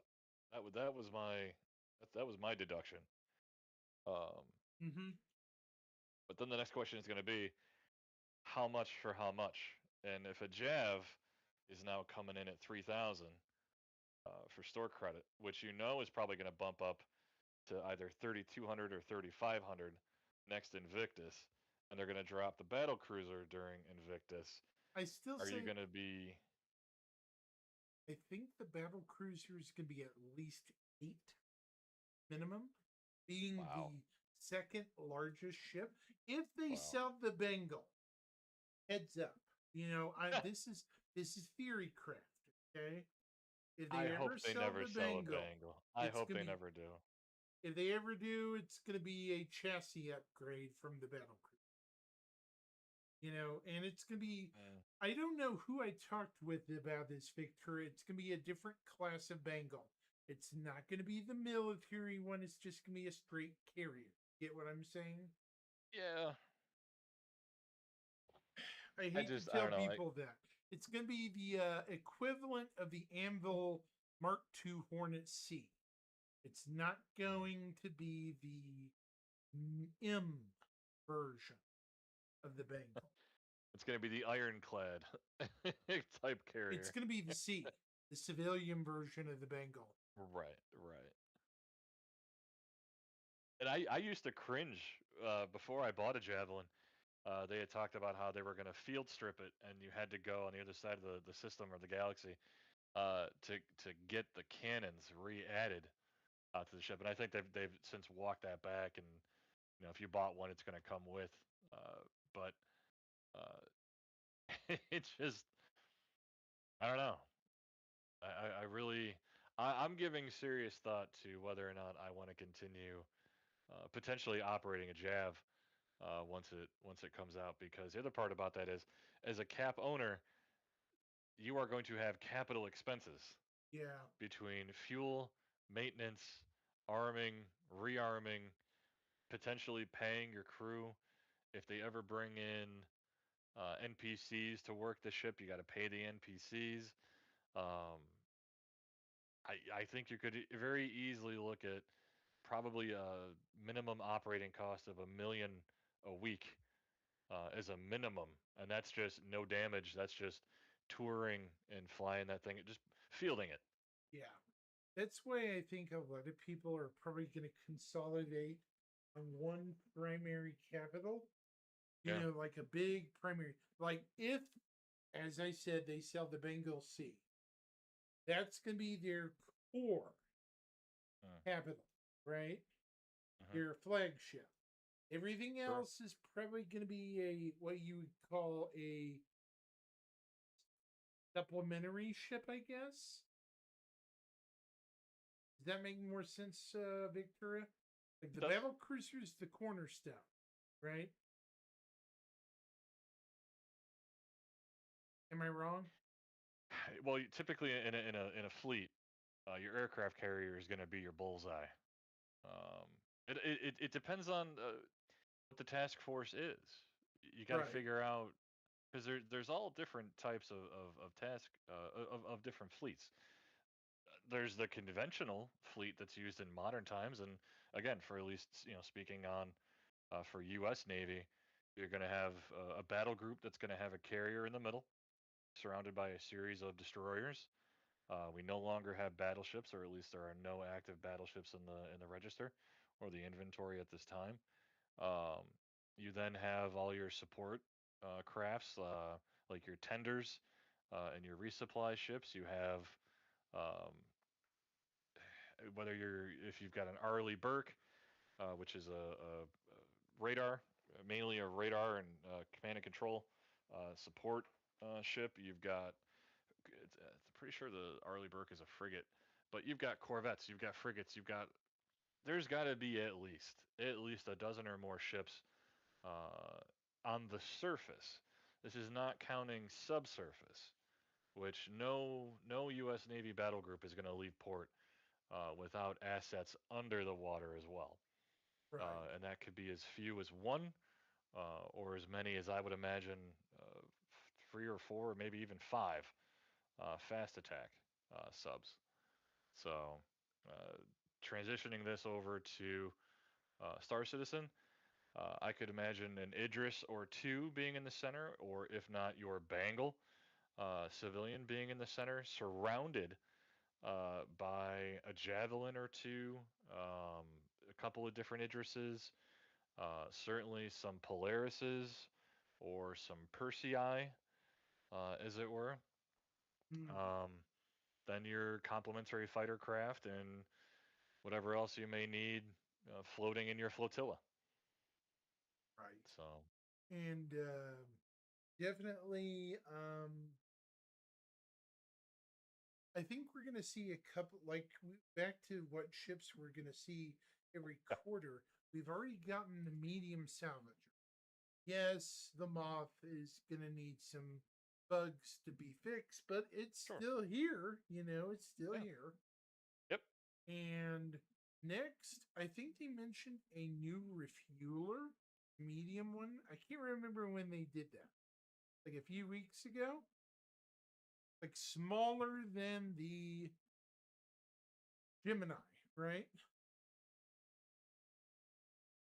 I don't think it's the Vulcan, Vic. I hope it's not the Golem with a big gas tank on it. Oh my god, that'd be so funny. I hope it's also not a converted Hermes. Yeah, just why? Okay, the Hermes is good enough for what it is. Just leave it. I will say this. I had a lot of fun with it during the Molina missions, Yeah. running Honestly, all the the boxes. Hermes is a better ship. I almost think than the Ram. Okay. Oh, I mean, I'm sure. almost. I'm Almost. sure. I was gonna say. I'm pretty sure people in chat might have something to say. Um, But I'm waiting for the whole beat. Oh, that's the other ships we're forgetting. The Misk ones. Nobody's talking about them.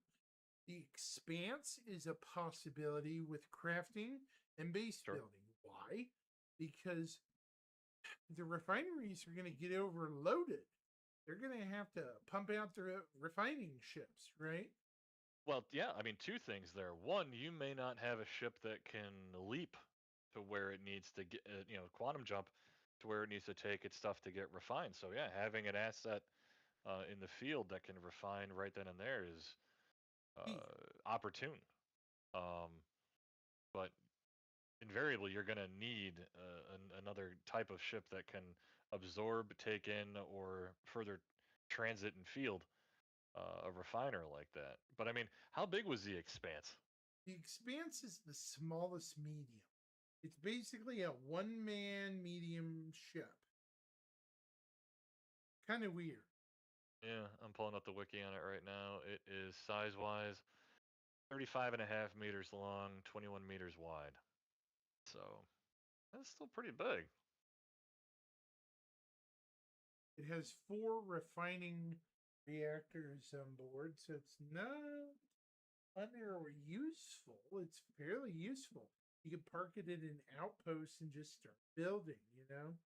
And here's the thing. One thing that I wish the designers, shipbuilders would take into consideration when you make a ship. And let's just use Misk as an example here.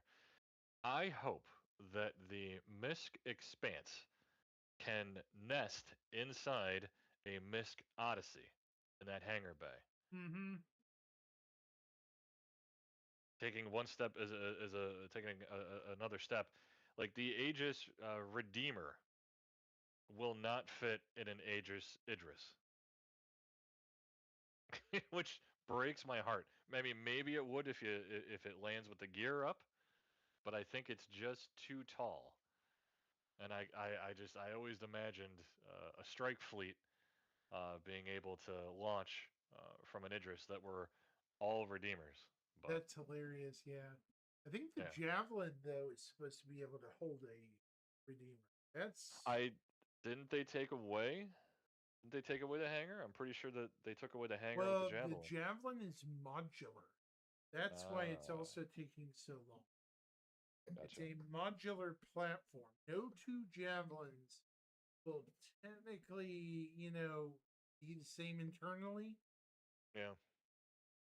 And I think Which Paul explained it to me at one point, but I just have to ask again, what variants are they going to do? And then simultaneously asking, why would you want that? Why would you want to take a destroyer and turn it into a party boat? Like it's purpose built. It's purpose built already. Well, yeah. right? I Like, think there's a heavy bombardment module, which makes sense. It's a yeah. destroyer. It destroys things. A hangar bay, obviously, for any fighter craft, right? What they should do is that in the back of the Jav, there is what appears to be between all of the engines in the rear section. It appears to be hangar bay doors. I don't know for sure if that's what it really is, but I do know from the schematics that behind that rear wall there, it is storage space. And if you're going to take away the hangar from the port side sponson where it was sitting beforehand, um, just put the hangar in the back, and then make the sponson that's over on the left side where the hangar used to be, make that the storage area. But Right. I digress. I mean, at that point, I could see people buying javelins and turning those into pocket carriers. At that Yeah, point. I think that's where the classification's coming. I think the javelin size category Hmm. is going to come out to be. I think there's going to be more ships the size of the javelin. Not. Okay. I think the bigger ships, bigger than the javelin, are going to be rarer, but there might be a medium carrier in javelin sized here. You know what I mean? Yeah, there was something years ago that I saw. I'm going to see if I can find the link. I just found it. Perfect.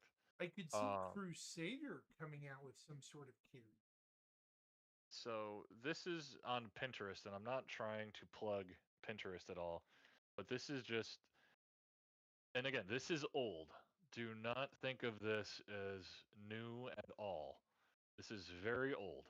But if you go there, you'll see they've got a Bangle, they've got a Man of War, which to me looks so much like an Anvil ship. And then you've got the Revenant, which I think became the Retribution, because again, you can see hints at it. Further down, you can see a Carrack, you can see a Nomad cargo transport, and then a series of other ships in there. Right. So, again, not saying that this is canon, not saying that this is even SC, but not I'm even very curious. remotely canon, right? Oh, correct. Yeah, no, this is. I'm very curious if you don't see something similar to these, because again, if you look at it, you could see the deviation from the Revenant to the Retribution, right? All they did was they extended those the rail the front rail pieces probably by 2,000 meters. But I don't know. I've always I always jump back to this image, and I'm always curious if we're ever going to see anything like it.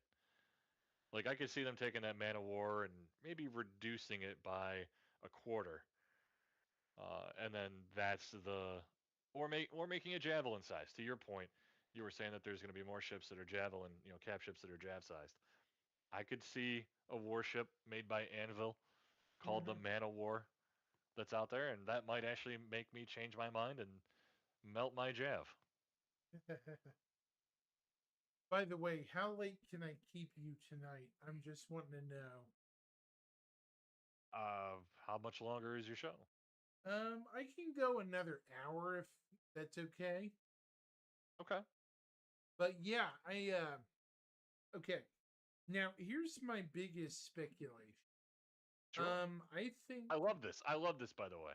I love theory crafting. my biggest speculation is that I think there are a couple of solar systems besides Nyx. Well, Nyx aside, I think Odin is complete already. But the reason why it's not out is twofold.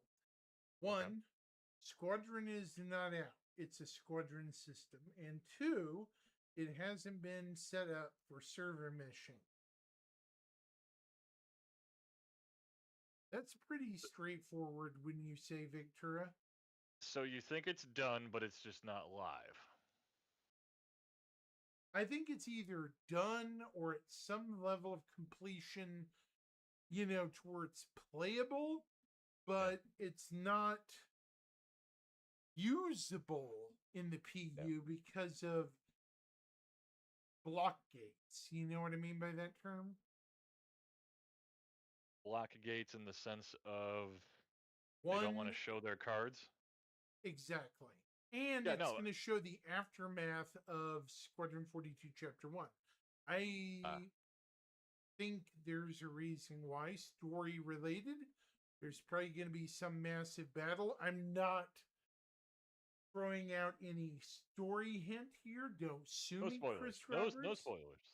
But I think there's going to be something happen, and either a space station gets destroyed or something. You know, it's anything can happen in a battlefield, right? Well, I'll say this, and I am not trying to get anyone at CIG in trouble. I am certainly not trying to imply anything.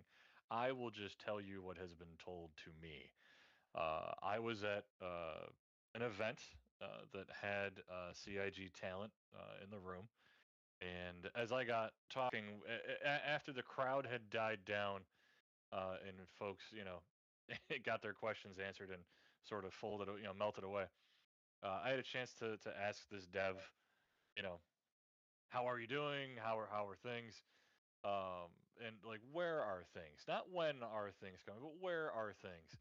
And something that was told to me was, they're about 3 years. Whatever we are seeing, they are 3 years ahead of that. And I sort of dismissed it and I doubted it. And I'm like, no, you guys wouldn't hold stuff that far back. I'm like, come on, no. But then years later, I went to the VIP party at SitCon, and I saw this dev. They walked over and shook my hand, and they were like, "Told you." And from there on out, Crap. right. So from there on out, I will always now firmly believe that whatever they are advertising, they are well beyond wherever they're saying that they are. So they're 3 years further ahead than what they're telling people in the background. That is, again, that was my experience at that time. Now, that timetable very well could have shifted in the years since, but I will say that what I was told aligned in such a way that from the time that I interacted with that dev to 3 years later, everything that they had mentioned was essentially dropping in the way that it happened. So, and I mean, right now they could be 1 year ahead. They could be 2 years ahead of where they publicly state. I don't know, but just based off of my interaction, um, I don't, and I say it tongue in cheek. I say it with love. I don't believe what CIG tells us. I take it with a grain of salt because I feel like they're a little further around the corner than they like to admit, and good on them for that. That's I know very that interesting. I know that they talk about how they are the most transparent game developer out there, but that doesn't fully mean that doesn't represent full transparency. No. That just means that they're willing to show you, they're willing to pull the curtain just a little bit more for you than say another studio would, like a Blizzard or an Eidos or Arrowhead or who pick one, right? They're probably very Right. cards close to the chest, whereas CIG is very inviting, is very enthusiastic to share, but only so much. They can Which again is only their show so prerogative, and many that's fine. cards before it hurts their bottom line. Well, that for sure, yeah, I wouldn't disagree. But needless to say, it's a fun journey. It's a great team, um, and I definitely look forward to what's coming next, whenever it arrives. But yeah. By the way, our subscriber flares as of late, just brief mention, have been very useful and enlightening. First, it was the skull helmet that had been Sure. elusive for almost 8 years. And now, this box, which I could call it a utility storage locker, I guess. I would agree with that. I would agree with that. And that's a new type of item, right? We've Apart seen from this, something. We've seen something similar not too long ago. right? If you looked in, or if you ever were able to buy the Citizen Con swag, the digital swag pack, Which it one? came. Um, was it 2023? I Or bought 2953? every one of them since about 2020. Okay, so whichever one LA was, which I'm pretty sure that was 53 I or think it's 23. 2023. Yeah. Yep. Lewis Thompson, when he was still working for CIG, Lewis has since departed CIG. I forget where he went, which studio. I think it's the same studio that did Quake. But, and if I'm wrong, I'm wrong, and I don't mean to error in that regard as to which studio. But when Lewis was working there, on the floor in LA, you could walk right up to the devs and chat with them, and they were showing you what they were working on. And case in point, the digital goodies bag or goodies bag lineup of items. One of them was a carrying case or a trunk. So, have we seen something like this before? Yes. Have we seen exactly what we saw today? No, I don't think so. I I think we've don't think certainly so. see it be teased. We've seen something like it be teased, but I don't think we've seen it yet until we saw it obviously drop into your hangar if you are um, Right. a subscriber And today. I Which think we're going to get more of the helmets. I don't like the bear helmets, but I'm glad to see the skull helmets get more colors. We're supposed to get like a more orangey red, which I think it's I, supposed I to be more orange, a blue, and then what color would you say the white one? More of a cream or off white? I don't know if I've seen that one yet, but yeah, I mean, definitely like a bone color, bone texture. Yeah, the Um, bone one's going to be popular. I mean, as far as the bears and the other helmets that it relate to Halloween, I mean, like anything and everything in this game, there's a place, for everything, I and see I it think as more of a meet and greet type suit during the holidays, you know? right, and that's what I was getting to. Those only drop and come around during Halloween. Do Yeah. people wear them beyond it? Absolutely. But at least when you see it, you know what it is. You know what it's connected to. I mean, not indifferent to what's the horror movie that it's like a blob and it gets it's the helmet that's all like duct taped with broken glass and then there's like The an thing eyeball that's or protruding. something. Yeah. There's like an elongated eyeball that's like sort of sticking out of the helmet and coming around. And like the funny part about that is it's actually animated and the eye blinks. Oh So God. it's Oh just it's God, I didn't even know that. yeah, the amount of detail that they throw in is just I mean awesome. I mean even with the bear helmet, the eyes, if I remember right, the eyes are jiggling around. The little LED pupils they're not stationary. They're sort of jiggling and wobbling around. It's So terrifying. it It's almost kind like of is. Five Nights at Freddy's. And I think that is where they draw certainly some inspiration and maybe had a little bit of a borrowing of the design, which is, I mean, to me, it's fun. If somebody, like any artist, I don't want to say will steal, but they will on occasion borrow something that another artist has done that maybe they are a fan of, or they at least see that they can get some service out of it, whatever it might be. In their proper adaptation. Yeah. Yes, yes. Another suit, I guess, would be the medical armor. I don't like the red one, but according to the less than legal, dubious backlog of information from Hader, off cough, Hmm, hmm. we're supposed to get a gray, white, and blue color of that medical. Okay. I'll go with the white and gray version, Do you because mean that as looks more clinical to me. so? Just to ask, do you mean this as potential sub flare? Do you mean this as something that will be earnable in game during like another supply or die? I'm kind of hoping thing. it's more of armor you can find in Okay. game or buy Okay. in the stores, you know? Sure. Because something that I had hoped when Supply or Die was done, I didn't get a chance to complete all of them. I was too busy traveling at the time. But one that I really loved, because I'm just as a quick aside, I'm a huge ArtCorp guy. Uh-huh. Whenever this finally goes live, I will call home at ArtCorp, whether it's Area 18 or someplace else. But I loved the way that they had ArtCorp's stuff all set up. Um, I know others in the community refer to it as they're McLovin it because the colors resemble McDonald's. But I thought it was so well done on the design. So hat tip to the artists and designers that made it.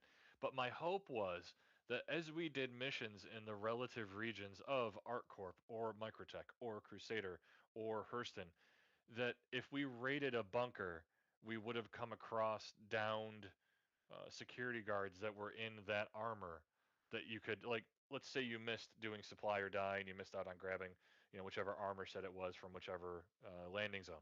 It's like, yeah, too bad, so sad. But here's an alternate way you can still get it. Right. Like an alt version that gets locked to your account. Okay. Well, not necessarily locked to the account. I mean, because through Supply or Die, the rewards were locked to your account, and that's fine. That's fantastic. Absolutely. Like you put the time in, you wrestled it through. God bless. Absolutely, take it, earn it. But otherwise, not indifferent right now to when you go to any bunker, when you raid a bunker and you Right. kill or take out or eliminate Ninetales or anybody else. They have their armor sets on. You can just lift it. You can lift any armor set, any clothing off of the downed NPCs. So I was just theory crafting of, okay, fine. I missed out on the ArtCorp armor, for example. I go do a mission in the relative space of ArtCorp. I get to a site where there's a downed ArtCorp guard in that uniform or in that armor set. Just loot them and take the armor with you. And if it gets wiped at the next patch, that's fine. But I was just looking for an alternate path by which to acquire in some way. Procure it. Yeah. Yes, yes. But yeah, oh, let's see. According to the data files, the back, in the back data, that's where that bone helmet came from. Okay. I think also the medical variants. Now, of course, they can hide false data to provide for people who snooping. People know this, right? So Would take they it with do a that grain to of us? salt. People need to take that with a grain of salt, Victoria. You know what I mean? Oh yeah. But did you see that ship that came out by that guy that's working on the Anvil team now? The Stingray, or whatever it is, that was shown off on Reddit some time ago. That is a very, very slick looking ship. It was actually by somebody who works on the art team, and it was from their portfolio. Stingray. And it's like a medium. It's a medium, like Vanguard competitor. Is that the one that looked like a manta fish? Yeah. Really? Kind of an interesting looking ship, isn't it? Huh. Like a smooth, streamlined hull, right? Okay, so I just did a quick Google search, so I'm seeing two different. I'm not sure which one is which. I will say this.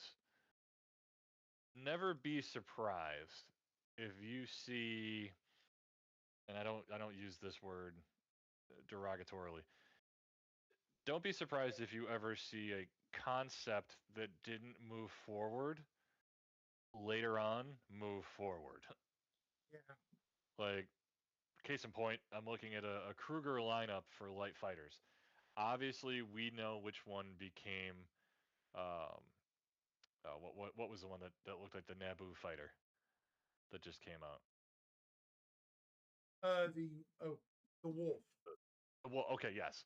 Um, obviously, we know from the lineup A through J there, which one was selected. However, that doesn't mean that B, C, or D might not see some life in the next 6 months. Do you remember when? And I'm going to take you back probably 6 or 7 years. They used to do the thing where they'd line up blue silhouettes of ships, and it'd be in 3 different sets. It'd be like a motorbike. It'd be a ground vehicle. It'd be a small ship. Oh, the It'd be silhouettes. Oh, yeah, I know what you're talking about. Yeah. and then they looked at us and they said, "Community, vote on them." What I want you to do is find that vote when they put all of them out there and see how many of those silhouettes became actual ships. Like There's maybe this they one picture that there was a lot of them that did. yeah. It's like I think they think that we've forgotten about those. I The never did. hover quad one had the one that the hover quad's from.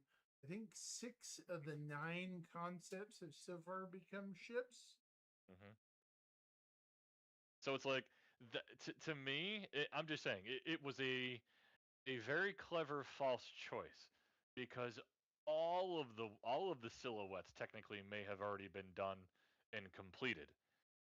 We just chose which ones we wanted more. Just saying. They're very sly. They're very shrewd, but they're very good, and they're having a lot of fun with what they're doing. And I would encourage, just because we voted on one and one wasn't selected, doesn't mean another one might rear its head a little downrange. So Oh, hang on. I'm going to pull up that ship panel. It's from yeah, Sitcom 2951. okay. Hang on just a second. I'm going to window cap. So, oops. Yep, I see it as well. Okay, the screen's all off. Crazy. I see it over on Spectrum, so I'm just going to copy and paste. This way folks can see what we're looking at.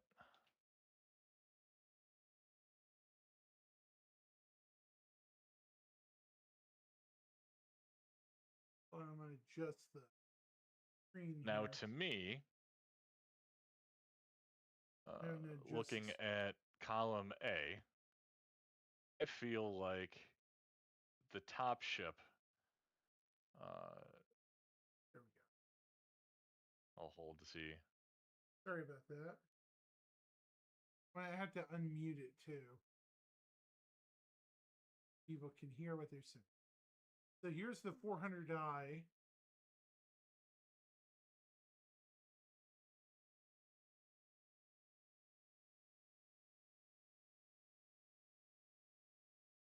If you click on the link that I dropped in chat, it'll take you right to the Spectrum post that has the 12 ships that are in the Okay. lineup. I can clearly make out the Ballista. I can make out the STV. I can make out the Mule. I can make out what looks to be the Mantis. Obviously the hover quad. I think a case could be made for the Golem.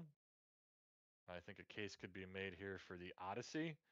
And then there's a smattering. There's a handful remaining that are either close enough or could be seen as um,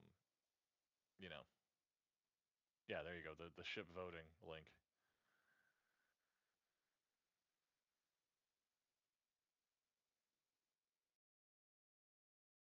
I'm going to blow this up. But yeah, to think that this was, whatever we chose or whatever we didn't choose wouldn't find life.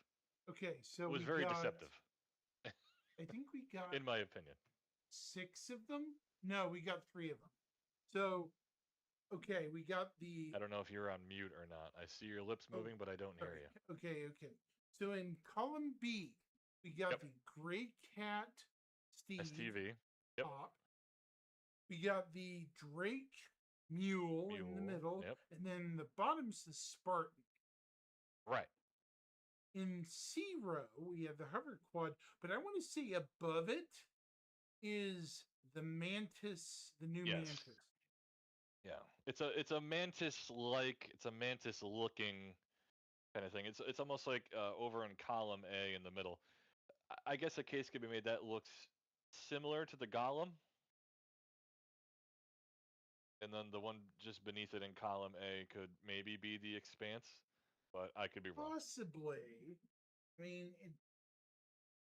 I could say that the one up top looks fine by itself. I don't think that one's been shown in any capacity further.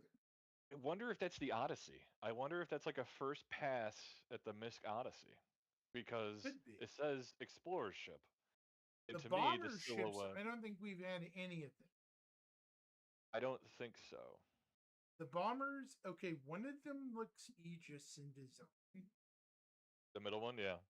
No, that the bottom one looks Oh, the more bottom. like the Eclipse, but with more guns. It definitely looks like a Delta Wing for sure. The one with the reverse delta, that looks like a Crusader design because of the big broad wings. Yeah. It reminds me of what were the enemy ships in Stargate, the movie? Oh, Has the whatever that was. whoop, the Yeah, ones that yeah, made that weird noise. Yeah. yeah. And then the one up top, I don't know who would make that. That looks almost like a Xi'an ship. Yeah, I don't know. I almost want to think- say it's a Xi'an. If I'm not mistaken, though, if I remember right, and again, Chad is free to correct me. If I'm not mistaken, I think the bomber type, I think the one on the bottom they wanted to be Tavarin. Barn. So I don't think that became the Talon. It looks so different. no. But I'm saying I think they wanted it to be from the Tavarin. Right. They wanted it to be an alien ship. I think they were trying to make it Oh, an I'm alien sorry. bomber. The Zero or hover vehicle. We haven't seen those other two. I think one of them is a Xi'an design by the way it looks, though. The top one for sure, yeah. Definitely. C1 looks like an off-brand Knox. Yeah, or it could be from another manufacturer we don't know. It could be another Xi'an ship, but from a different manufacturer. Like a Gattac. Could be. But the one Yeah. up top looks more militaristic. You notice how Mm. it looks like it has shield plating? Kind of. Yeah. The one below it looks more open air. Yeah. Yeah. It looks like it could be like a Crusader police, like speeder. Yeah. But the one on the bottom is obviously the hover core. Yes, absolutely. Yeah, with minor refinements here and there for sure. Yeah. Yeah. Now, is there another one of these? I think there another there's one? One more of these. I think so as well.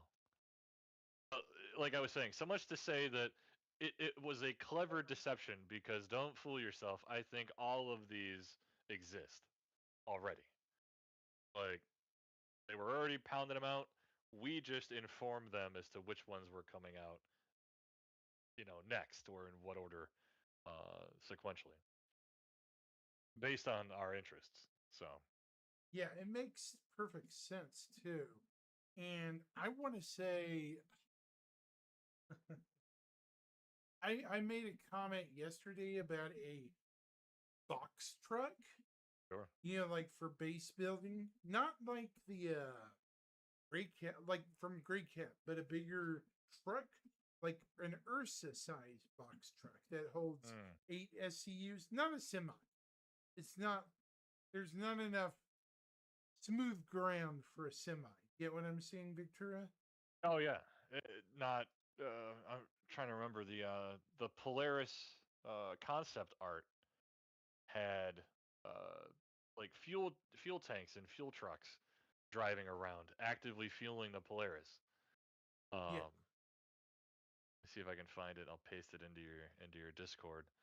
Um, I know for a fact that there are people that are dying to just be fuel haulers, either on ground or certainly in space. But um, I mean, you got to really zoom in, but that stuff is there.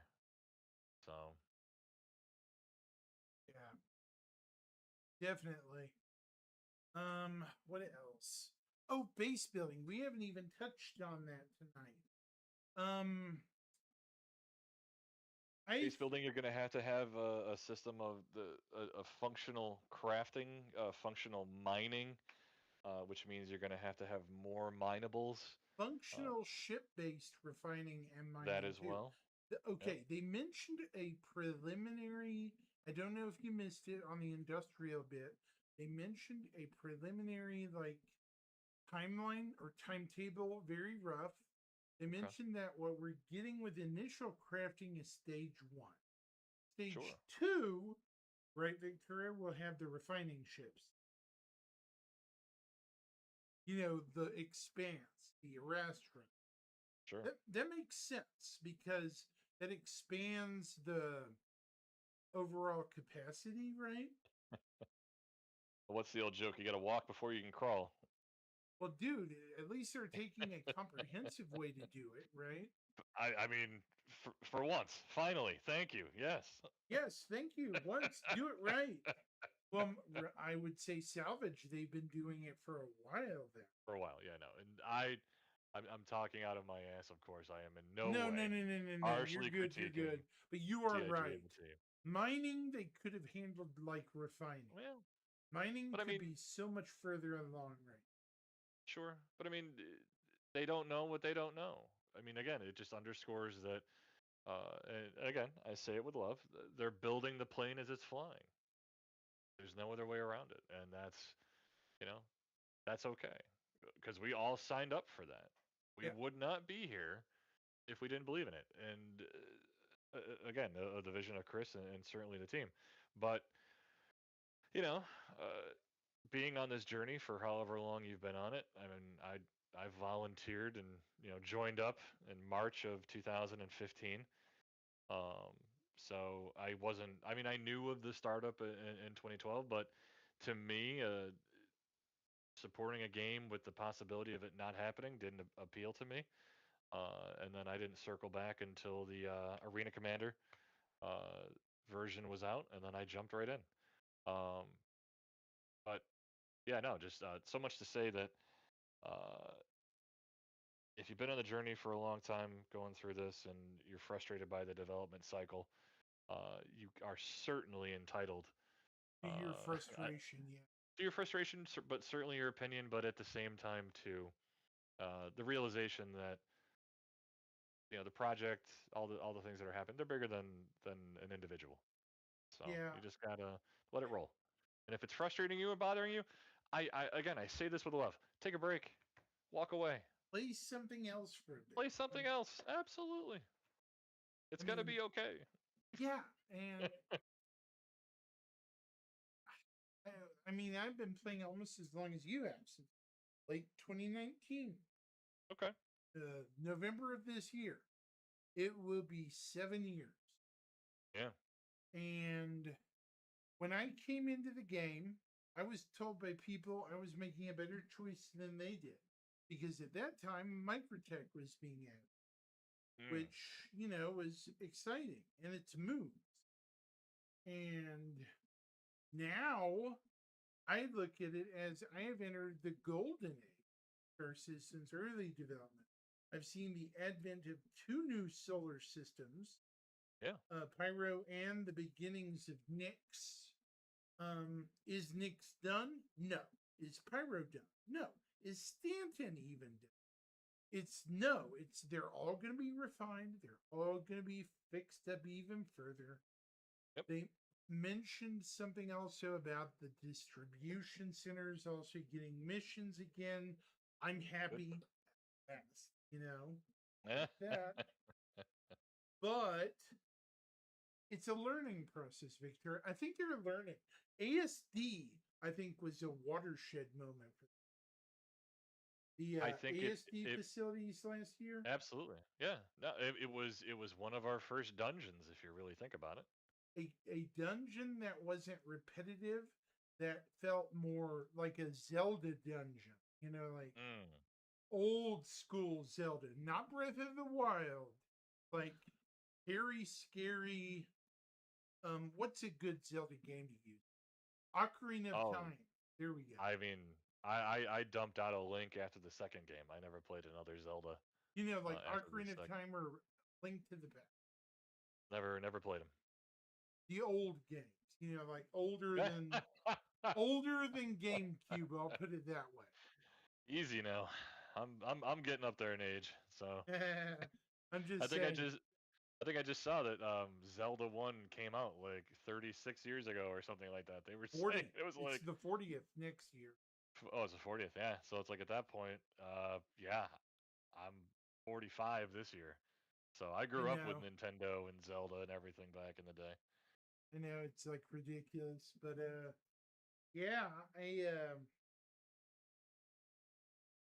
I'm excited about Rock Breaker. The what do Yep. you call it? The instant stuff. Okay, here's my hedge bit with instancing. Okay. Instancing should be also used in buildings. That way, it allows for bigger player spawn number. Hear me out. Yeah. Because we all spawn in the beds at the same time. That cuts into server spawn rate. Get what I'm saying, Victoria? I do. So if we had like other apartments in the same city, we would spawn much quicker with instant, wouldn't we? I think that's why they want dynamics so badly. It would make Yeah, things so much easier. and I liked how they did it with ASD because what they did was they had one planet that potentially had like, you know, what did they sit there and say that they added 125 new locations as like a flex or a brag, which okay, fine. You added 125. They weren't it was the same thing. It was just edit copy paste, edit copy paste, edit copy paste. So it's like you can tell me that you did 125 new locations, but it was one.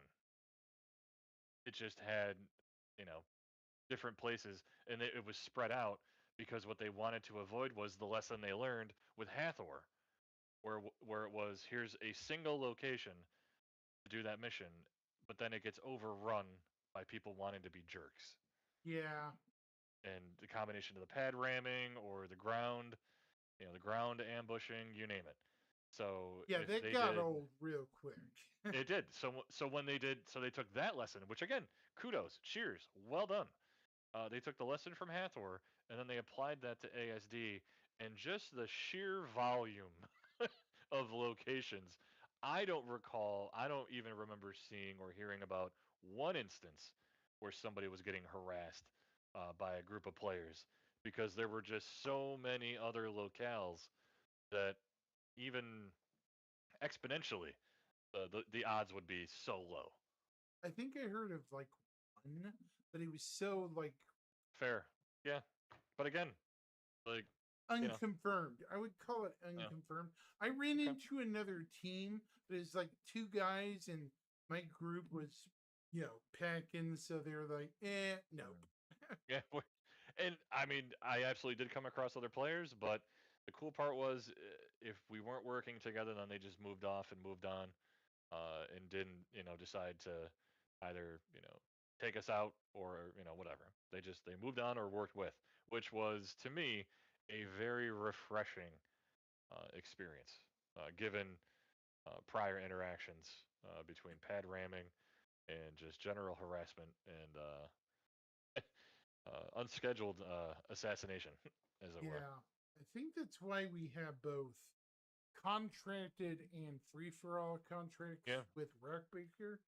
The sure. contracted ones that you pick up are for you and your group that you Mm, pick up. mm. Like it's gonna be like an instance zone, from what I understand, right? In theory. So that means once you go in, it's like the boss doors open. Guess what happens when you step through, all of you? Slam shut. As Am you're I finding okay with this? Yes, I am okay Is it- with it. but like preceding, just like in all games, you're finding ammo and health right before the big encounter. Which everybody knows what that means.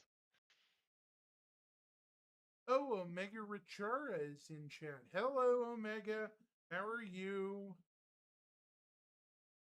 Are they in YouTube chat or They're in Twitch chat? Twitch. They're one of your Okay. new subscribers.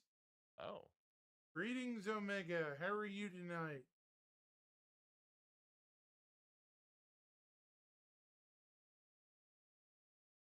There. could probably pop it in to see what they got. Yeah, Omega Richara, Lead Fireclaw, a Casual Waffle, very good name. Obviously, our good friend Rufus and Tsunami Surfer. Gotcha.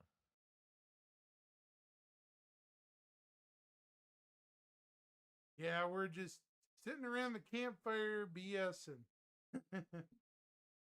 Oh, I forgot to turn my fire back on. Whoops. There we go. I think you're muted again. That's better. The campfire is back on.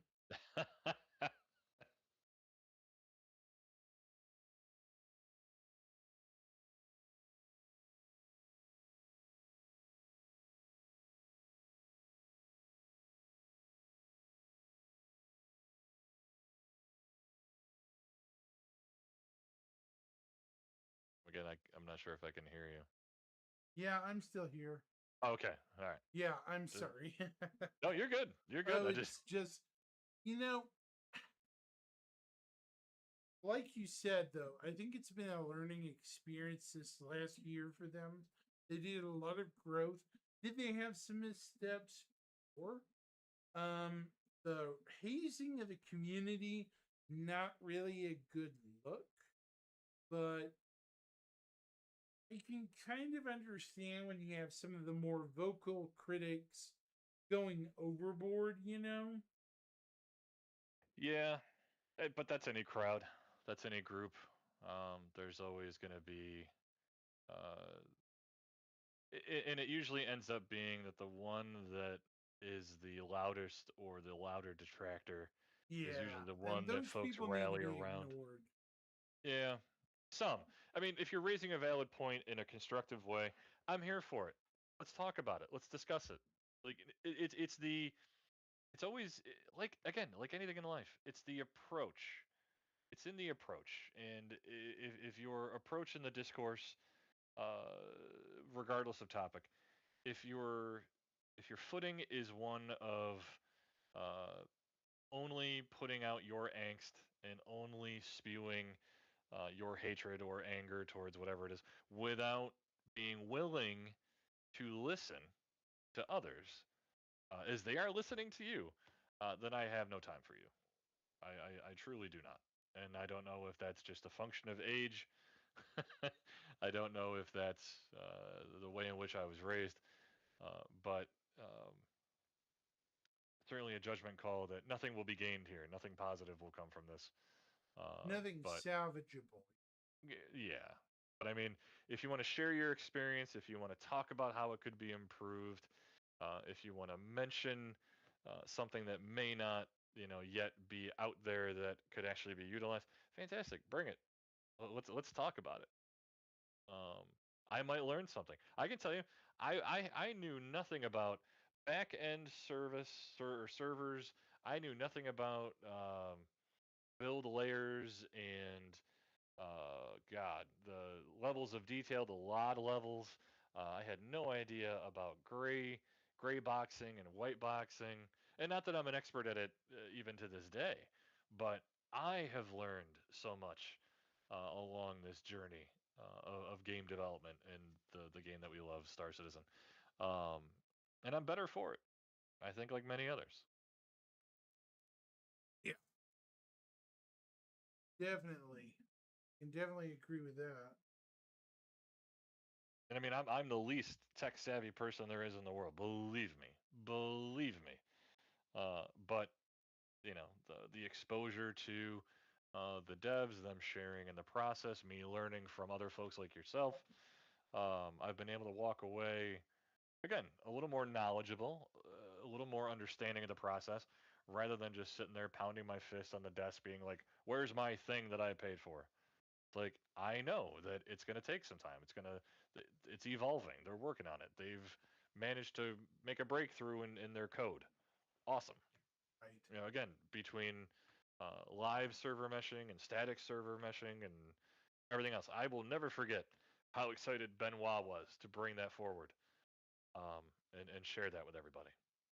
Like the pride that he had, and not only the task, but the team that he was working with. So Oh, he was so happy about it. he too. was. He Yeah. really was. And if you are a fan of the devs, and there is either a CitizenCon or a Bar Citizen or some kind of gathering where these people are going to be there, I mean, I can't encourage you enough to just walk up, stick your hand out, shake their hand, get to know them, and you'll take another step closer to this game and certainly its development. You really will. I'll be right back, Victoria. I gotta fix something in my mouth. I think got Okay. something stuck in my teeth. I'll be right back. Give me about 1 or 2 minutes, and I'll be You right got back it. on. I'll be right here with chat. Thank you for entrusting me to your chat. Who do we have in chat? I see that there's some folks here, but why don't you shout out in chat and we can have a nice little exchange and dialogue while we wait for Axis to return.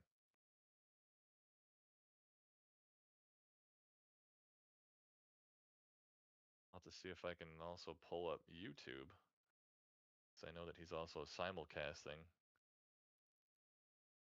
over on YouTube, and maybe there's a chat going on over there that I'm not able to see.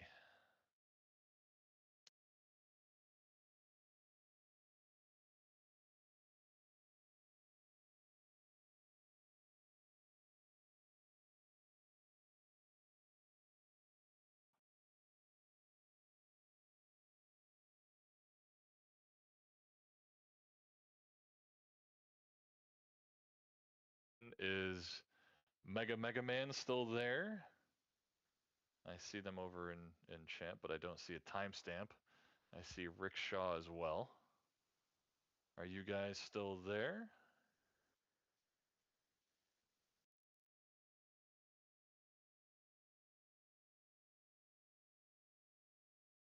Or was that...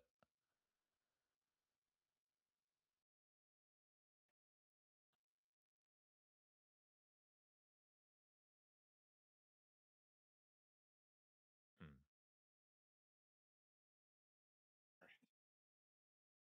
Well, if you guys are shy too, that's Sorry fine. about that.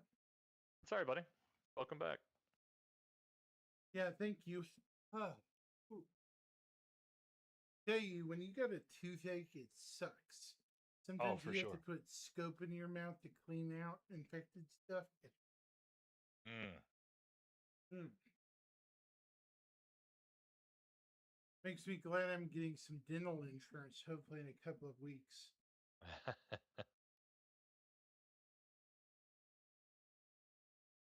Especially when you get something stuck between your teeth, it could even be like a piece of popcorn or a kernel, but it feels like a boulder's in there. Or a nail. Or that, yeah.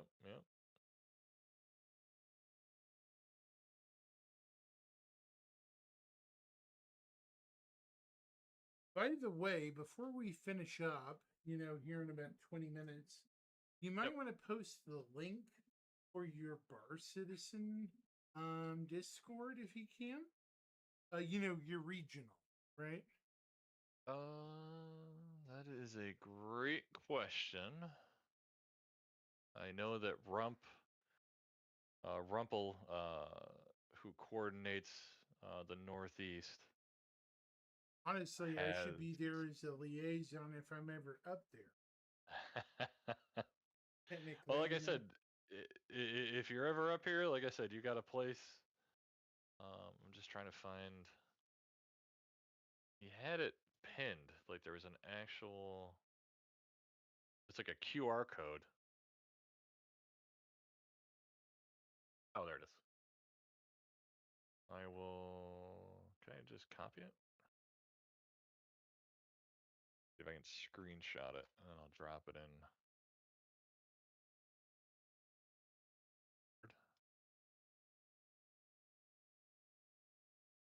Stand by. Ro- Jump over Roger. to you. Pasting in. There you go. So if you take your phone out, you scan that QR code, it should get you invited to the server.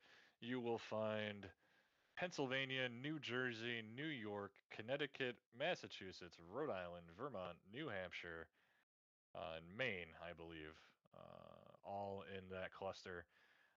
If you scroll down to New York, I have requested, and it has been so granted, that New York is broken out into different regions specific to Syracuse, Albany, and Buffalo, as well as Long Island and New York City. And I have grayed out New York City and Long Island, not because I don't like them, but only because I only have so much bandwidth Lol. in managing and coordinating Albany, Buffalo, and Syracuse, and potentially soon to be two more. I like I said, I leave New York City and downstate to their own devices. I might have to But post I've got no problem handling link it later. Buffalo, Syracuse, and Albany.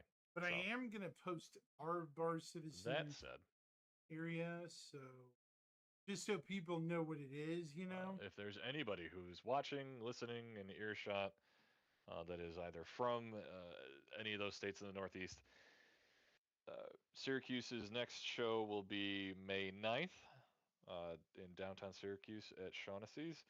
I have also booked Saturday, August 22nd, as well as November 21st for Syracuse Bar Citizens. Next up, before the May 9th Bar Citizen for Syracuse, there will be a Bar Citizen in Buffalo on the 25th of April.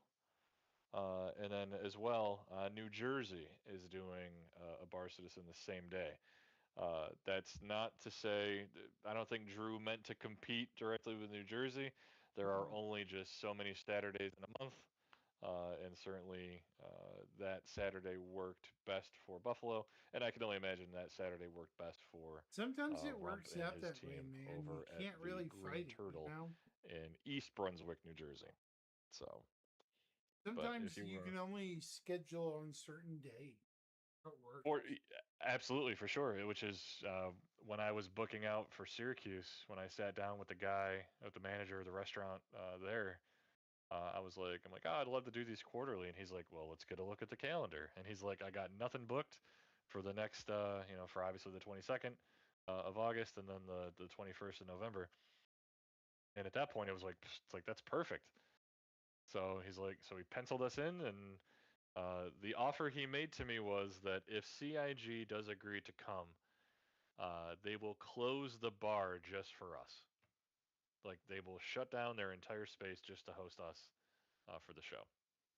So, and again, That's crazy. yep, and again, at no cost. And it's like I can already tell that again, even if we got 150 in that space, I'm not saying we're raging alcoholics, but I'm pretty sure we could tap them out. I have my own kind of negative story. Now, people, when you go to these events, don't be a jerk and make sure to pay your tab. I think I maybe told you about this, Victoria. Me and Joel, we dealt with a couple of bar jumpers. Some guys that did not pay their tab out at Fassler's Hall in we had to pay a 100, I think, dollar tab. These guys just bounced, be honest, and it was a bad look. And I think the bar reached out to them and told them not to come back. They had their info, you know what I mean? I was gonna say, and usually by now for some of these, especially if you've hosted a few, you know who's there, Oh yeah. and you can certainly tag or ID someone who, in this case, if those guys showed up again to one of your shows, you'd probably tell them you're not welcome here. You can leave, kind of thing. We're very fortunate with the events that I've done. All of our folks are great. We've never had any issues.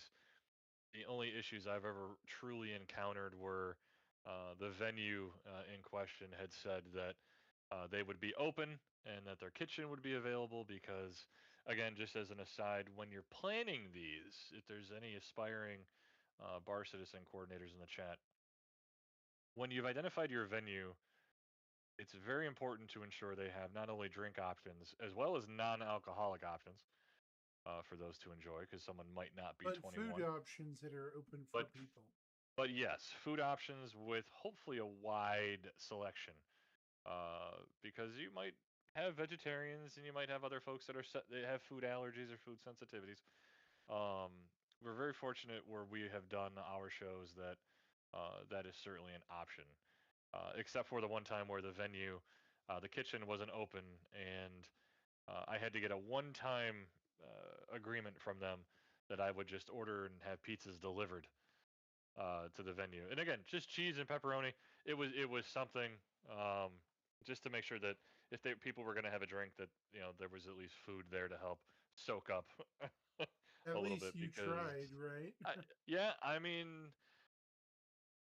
I'm kind of an event coordinator in IRL at times, so sometimes I can see The the writing on the potholes, wall before the the writing ship on the sinks. wall. Yep, yep.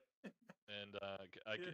as long as I have a little bit of time to adjust, I can certainly make the adjustment to meet the challenge. But um, yeah, very very fortunate that the new venue that we're going to be at for is forever, as far as I'm concerned, for Syracuse. Uh, it's a great space. There's parking. It's right in downtown, and it's right across the street from like a 7-story garage. Oh my So if you, god. so it's like, so if you can't find parking, or if I hear people gripe that it costs them $5 to park, it's like at this point now, I have done I think 11 bar citizens. Yeah. I have never once charged for anything that I've done at the Bar Citizens. I have never held out my hand looking for anything from anyone whenever I've done the giveaways that I've sponsored. CIG has been kind in the past and has given us some stuff to give away, which I greatly appreciated. And in full interest of being transparent, when somebody won, I made sure that we did a picture with them and posted it to Twitter, so CIG knew that it went to somebody that was not me. Thankfully, Or I know how contests work with things like Twitch and sure. what is it, Restream and all that. I know programs I can use in the event, we get big enough, right? Mm, So my issue is, how people are with information. All I need is your handle and your email. I will forget your email. So if you're going to be there, luckily, thankfully, because of my school, I now have a portable setup. I haven't deployed it yet at okay. Bar Citizens yet, but I Okay. have a Razer mic, a webcam on the computer, Sure. and I'm thinking about actually with my AT&T phone plan upgrading to a wireless hotspot. I'm a hotspot. Yeah. That There way. was in New Jersey. There was a guy. His call sign is Dead to Rights. This guy, I think by trade, is in the radio communications or podcast business. He's definitely on the production side. He knows what he's doing. He would bring his laptop, he'd bring his microphones, he'd bring his webcam, and he would do like a whole podcast and have a whole setup at the New Jersey shows where he'd come up with like 10 questions, and you'd hop up in the seat, he'd mic you up, and then he would just rapid fire work through as he was broadcasting. And just a great time. But I will say this: you are at a bar on a Saturday, and sometimes it's an open space and sometimes it's a closed-in space, but it's very loud. So trying to listen back sometimes to some of the shows, or even hear it in real time, can be a challenge. So I don't. I'm not trying to deter you from doing a live broadcast of your Bar Citizen. I think that's an awesome aspect to add just for the inclusion factor for your audience and to help show others what they're missing. I think that's a phenomenal idea. Yeah, Um, I'm thinking about, unless I'm running an actual contest, sure. maybe muting it and just showing the background activity. Yeah. But I'm sure people would want to hear. And Ma- in the end, if it's too loud, then Maybe folks will either turn mute it down the themselves. volume a bit, Yeah, yeah. You could drop the volume for sure. But yeah. Thankfully, with this stuff, it should be easier to do it that Hmm. way. But yeah, I have a mic that pushes to mute. So, you tap it and it mutes. Yes. So that'll be helpful. But also, I have a spin wheel on my computer for prizes. So that'll be useful. Shall we do a giveaway right now? Oh my lord, no. Actually, my viewers yesterday, my other subscribers, said I should probably hold off till I get a better a gift to give away. Okay. Because yesterday I gave away Asriel helmet set, and they said, Okay. well, you might want to hold off till you get a ship or something, Okay. That's their suggestion. Sure. Yeah. And I get it. They don't want. They said maybe once a month for the small ones and quarterly for the bigger giveaway. That's not a bad idea. If you did a ship, you definitely want to build some hype around it. You definitely want engagement from folks. You need to figure out, is it going to be points based? Because I see that I've built up 1.5. I've built up 1,500 points just by watching tonight. You might want to Yep. figure out, make it based there. This way they have to drive their drive engagement and drive participation that way. That's absolutely the way that I would do it, rather than just leaving it open to where any Joe Blow could make 3 or 4 Twitch accounts and hop into your channel and pretend like they're one person. I don't know, just thinking. But No, no, no. You're absolutely right. Yeah. or Gleam, is Gleam free? Is that a free service, or is that a scalable Gleam. service? Where I've never heard of Gleam. yeah, I'm trying to think. Space Tomato uses them. I know Paul has used it in the past. Uber Nerd has used Gleam. Um, I looked into it briefly again when I used to stream a lot more, but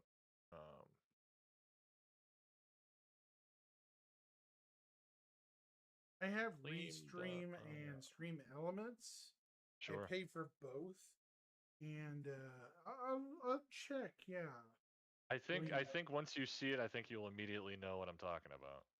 Yeah, probably. But yeah, let me show you my my Stream Elements thing. It runs on Twitch.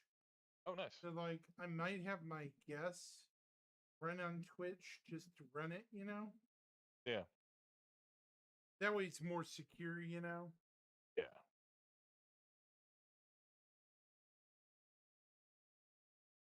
Anyhow, it is God, what it's 10 o'clock for me now. And after 11 for me. After 11 for you? Yep. Dang, man, I might have to let you go to get some sleep, aren't I? Pretty quick. Pretty quick. Yeah. Sorry for keeping you up so late. No, not at all. You're fine. Well, if you're ever on again, you know when to reach me and come on in. Feel free. It'll be fun. We'll definitely do that. I'm gonna probably pass. I don't think there's anybody really on thing with you, is there? I think there's just your buddy, So Just my buddy. What do you mean? the guy, the other guy, Rufus, I guess. Oh, is Rufus still here? Did he hang out the entire? It shows he's in chat. I think he's in Europe, so he's definitely a couple hours ahead of us. Yeah. Might want to pass you guys along to somebody else. Let's see. Who do you got? Let's see.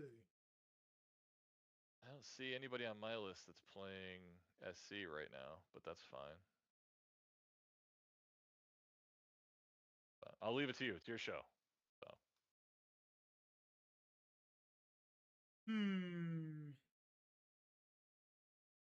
maybe we'll say in the meantime. Sanchez. Okay. Oh, he's saying what's up. Hello. He's alive. We're just making sure you weren't sleeping, Rufus. But no, Yeah. Axis is always great to see you. Great to hang out. Great to catch up. Yeah, I'm gonna send them to Chachi Sanchez, who's a small channel. He's got like people watching. Okay. Here we go. All right. Well, until next time. Take care, everybody. Hang back and- for a sec. I'll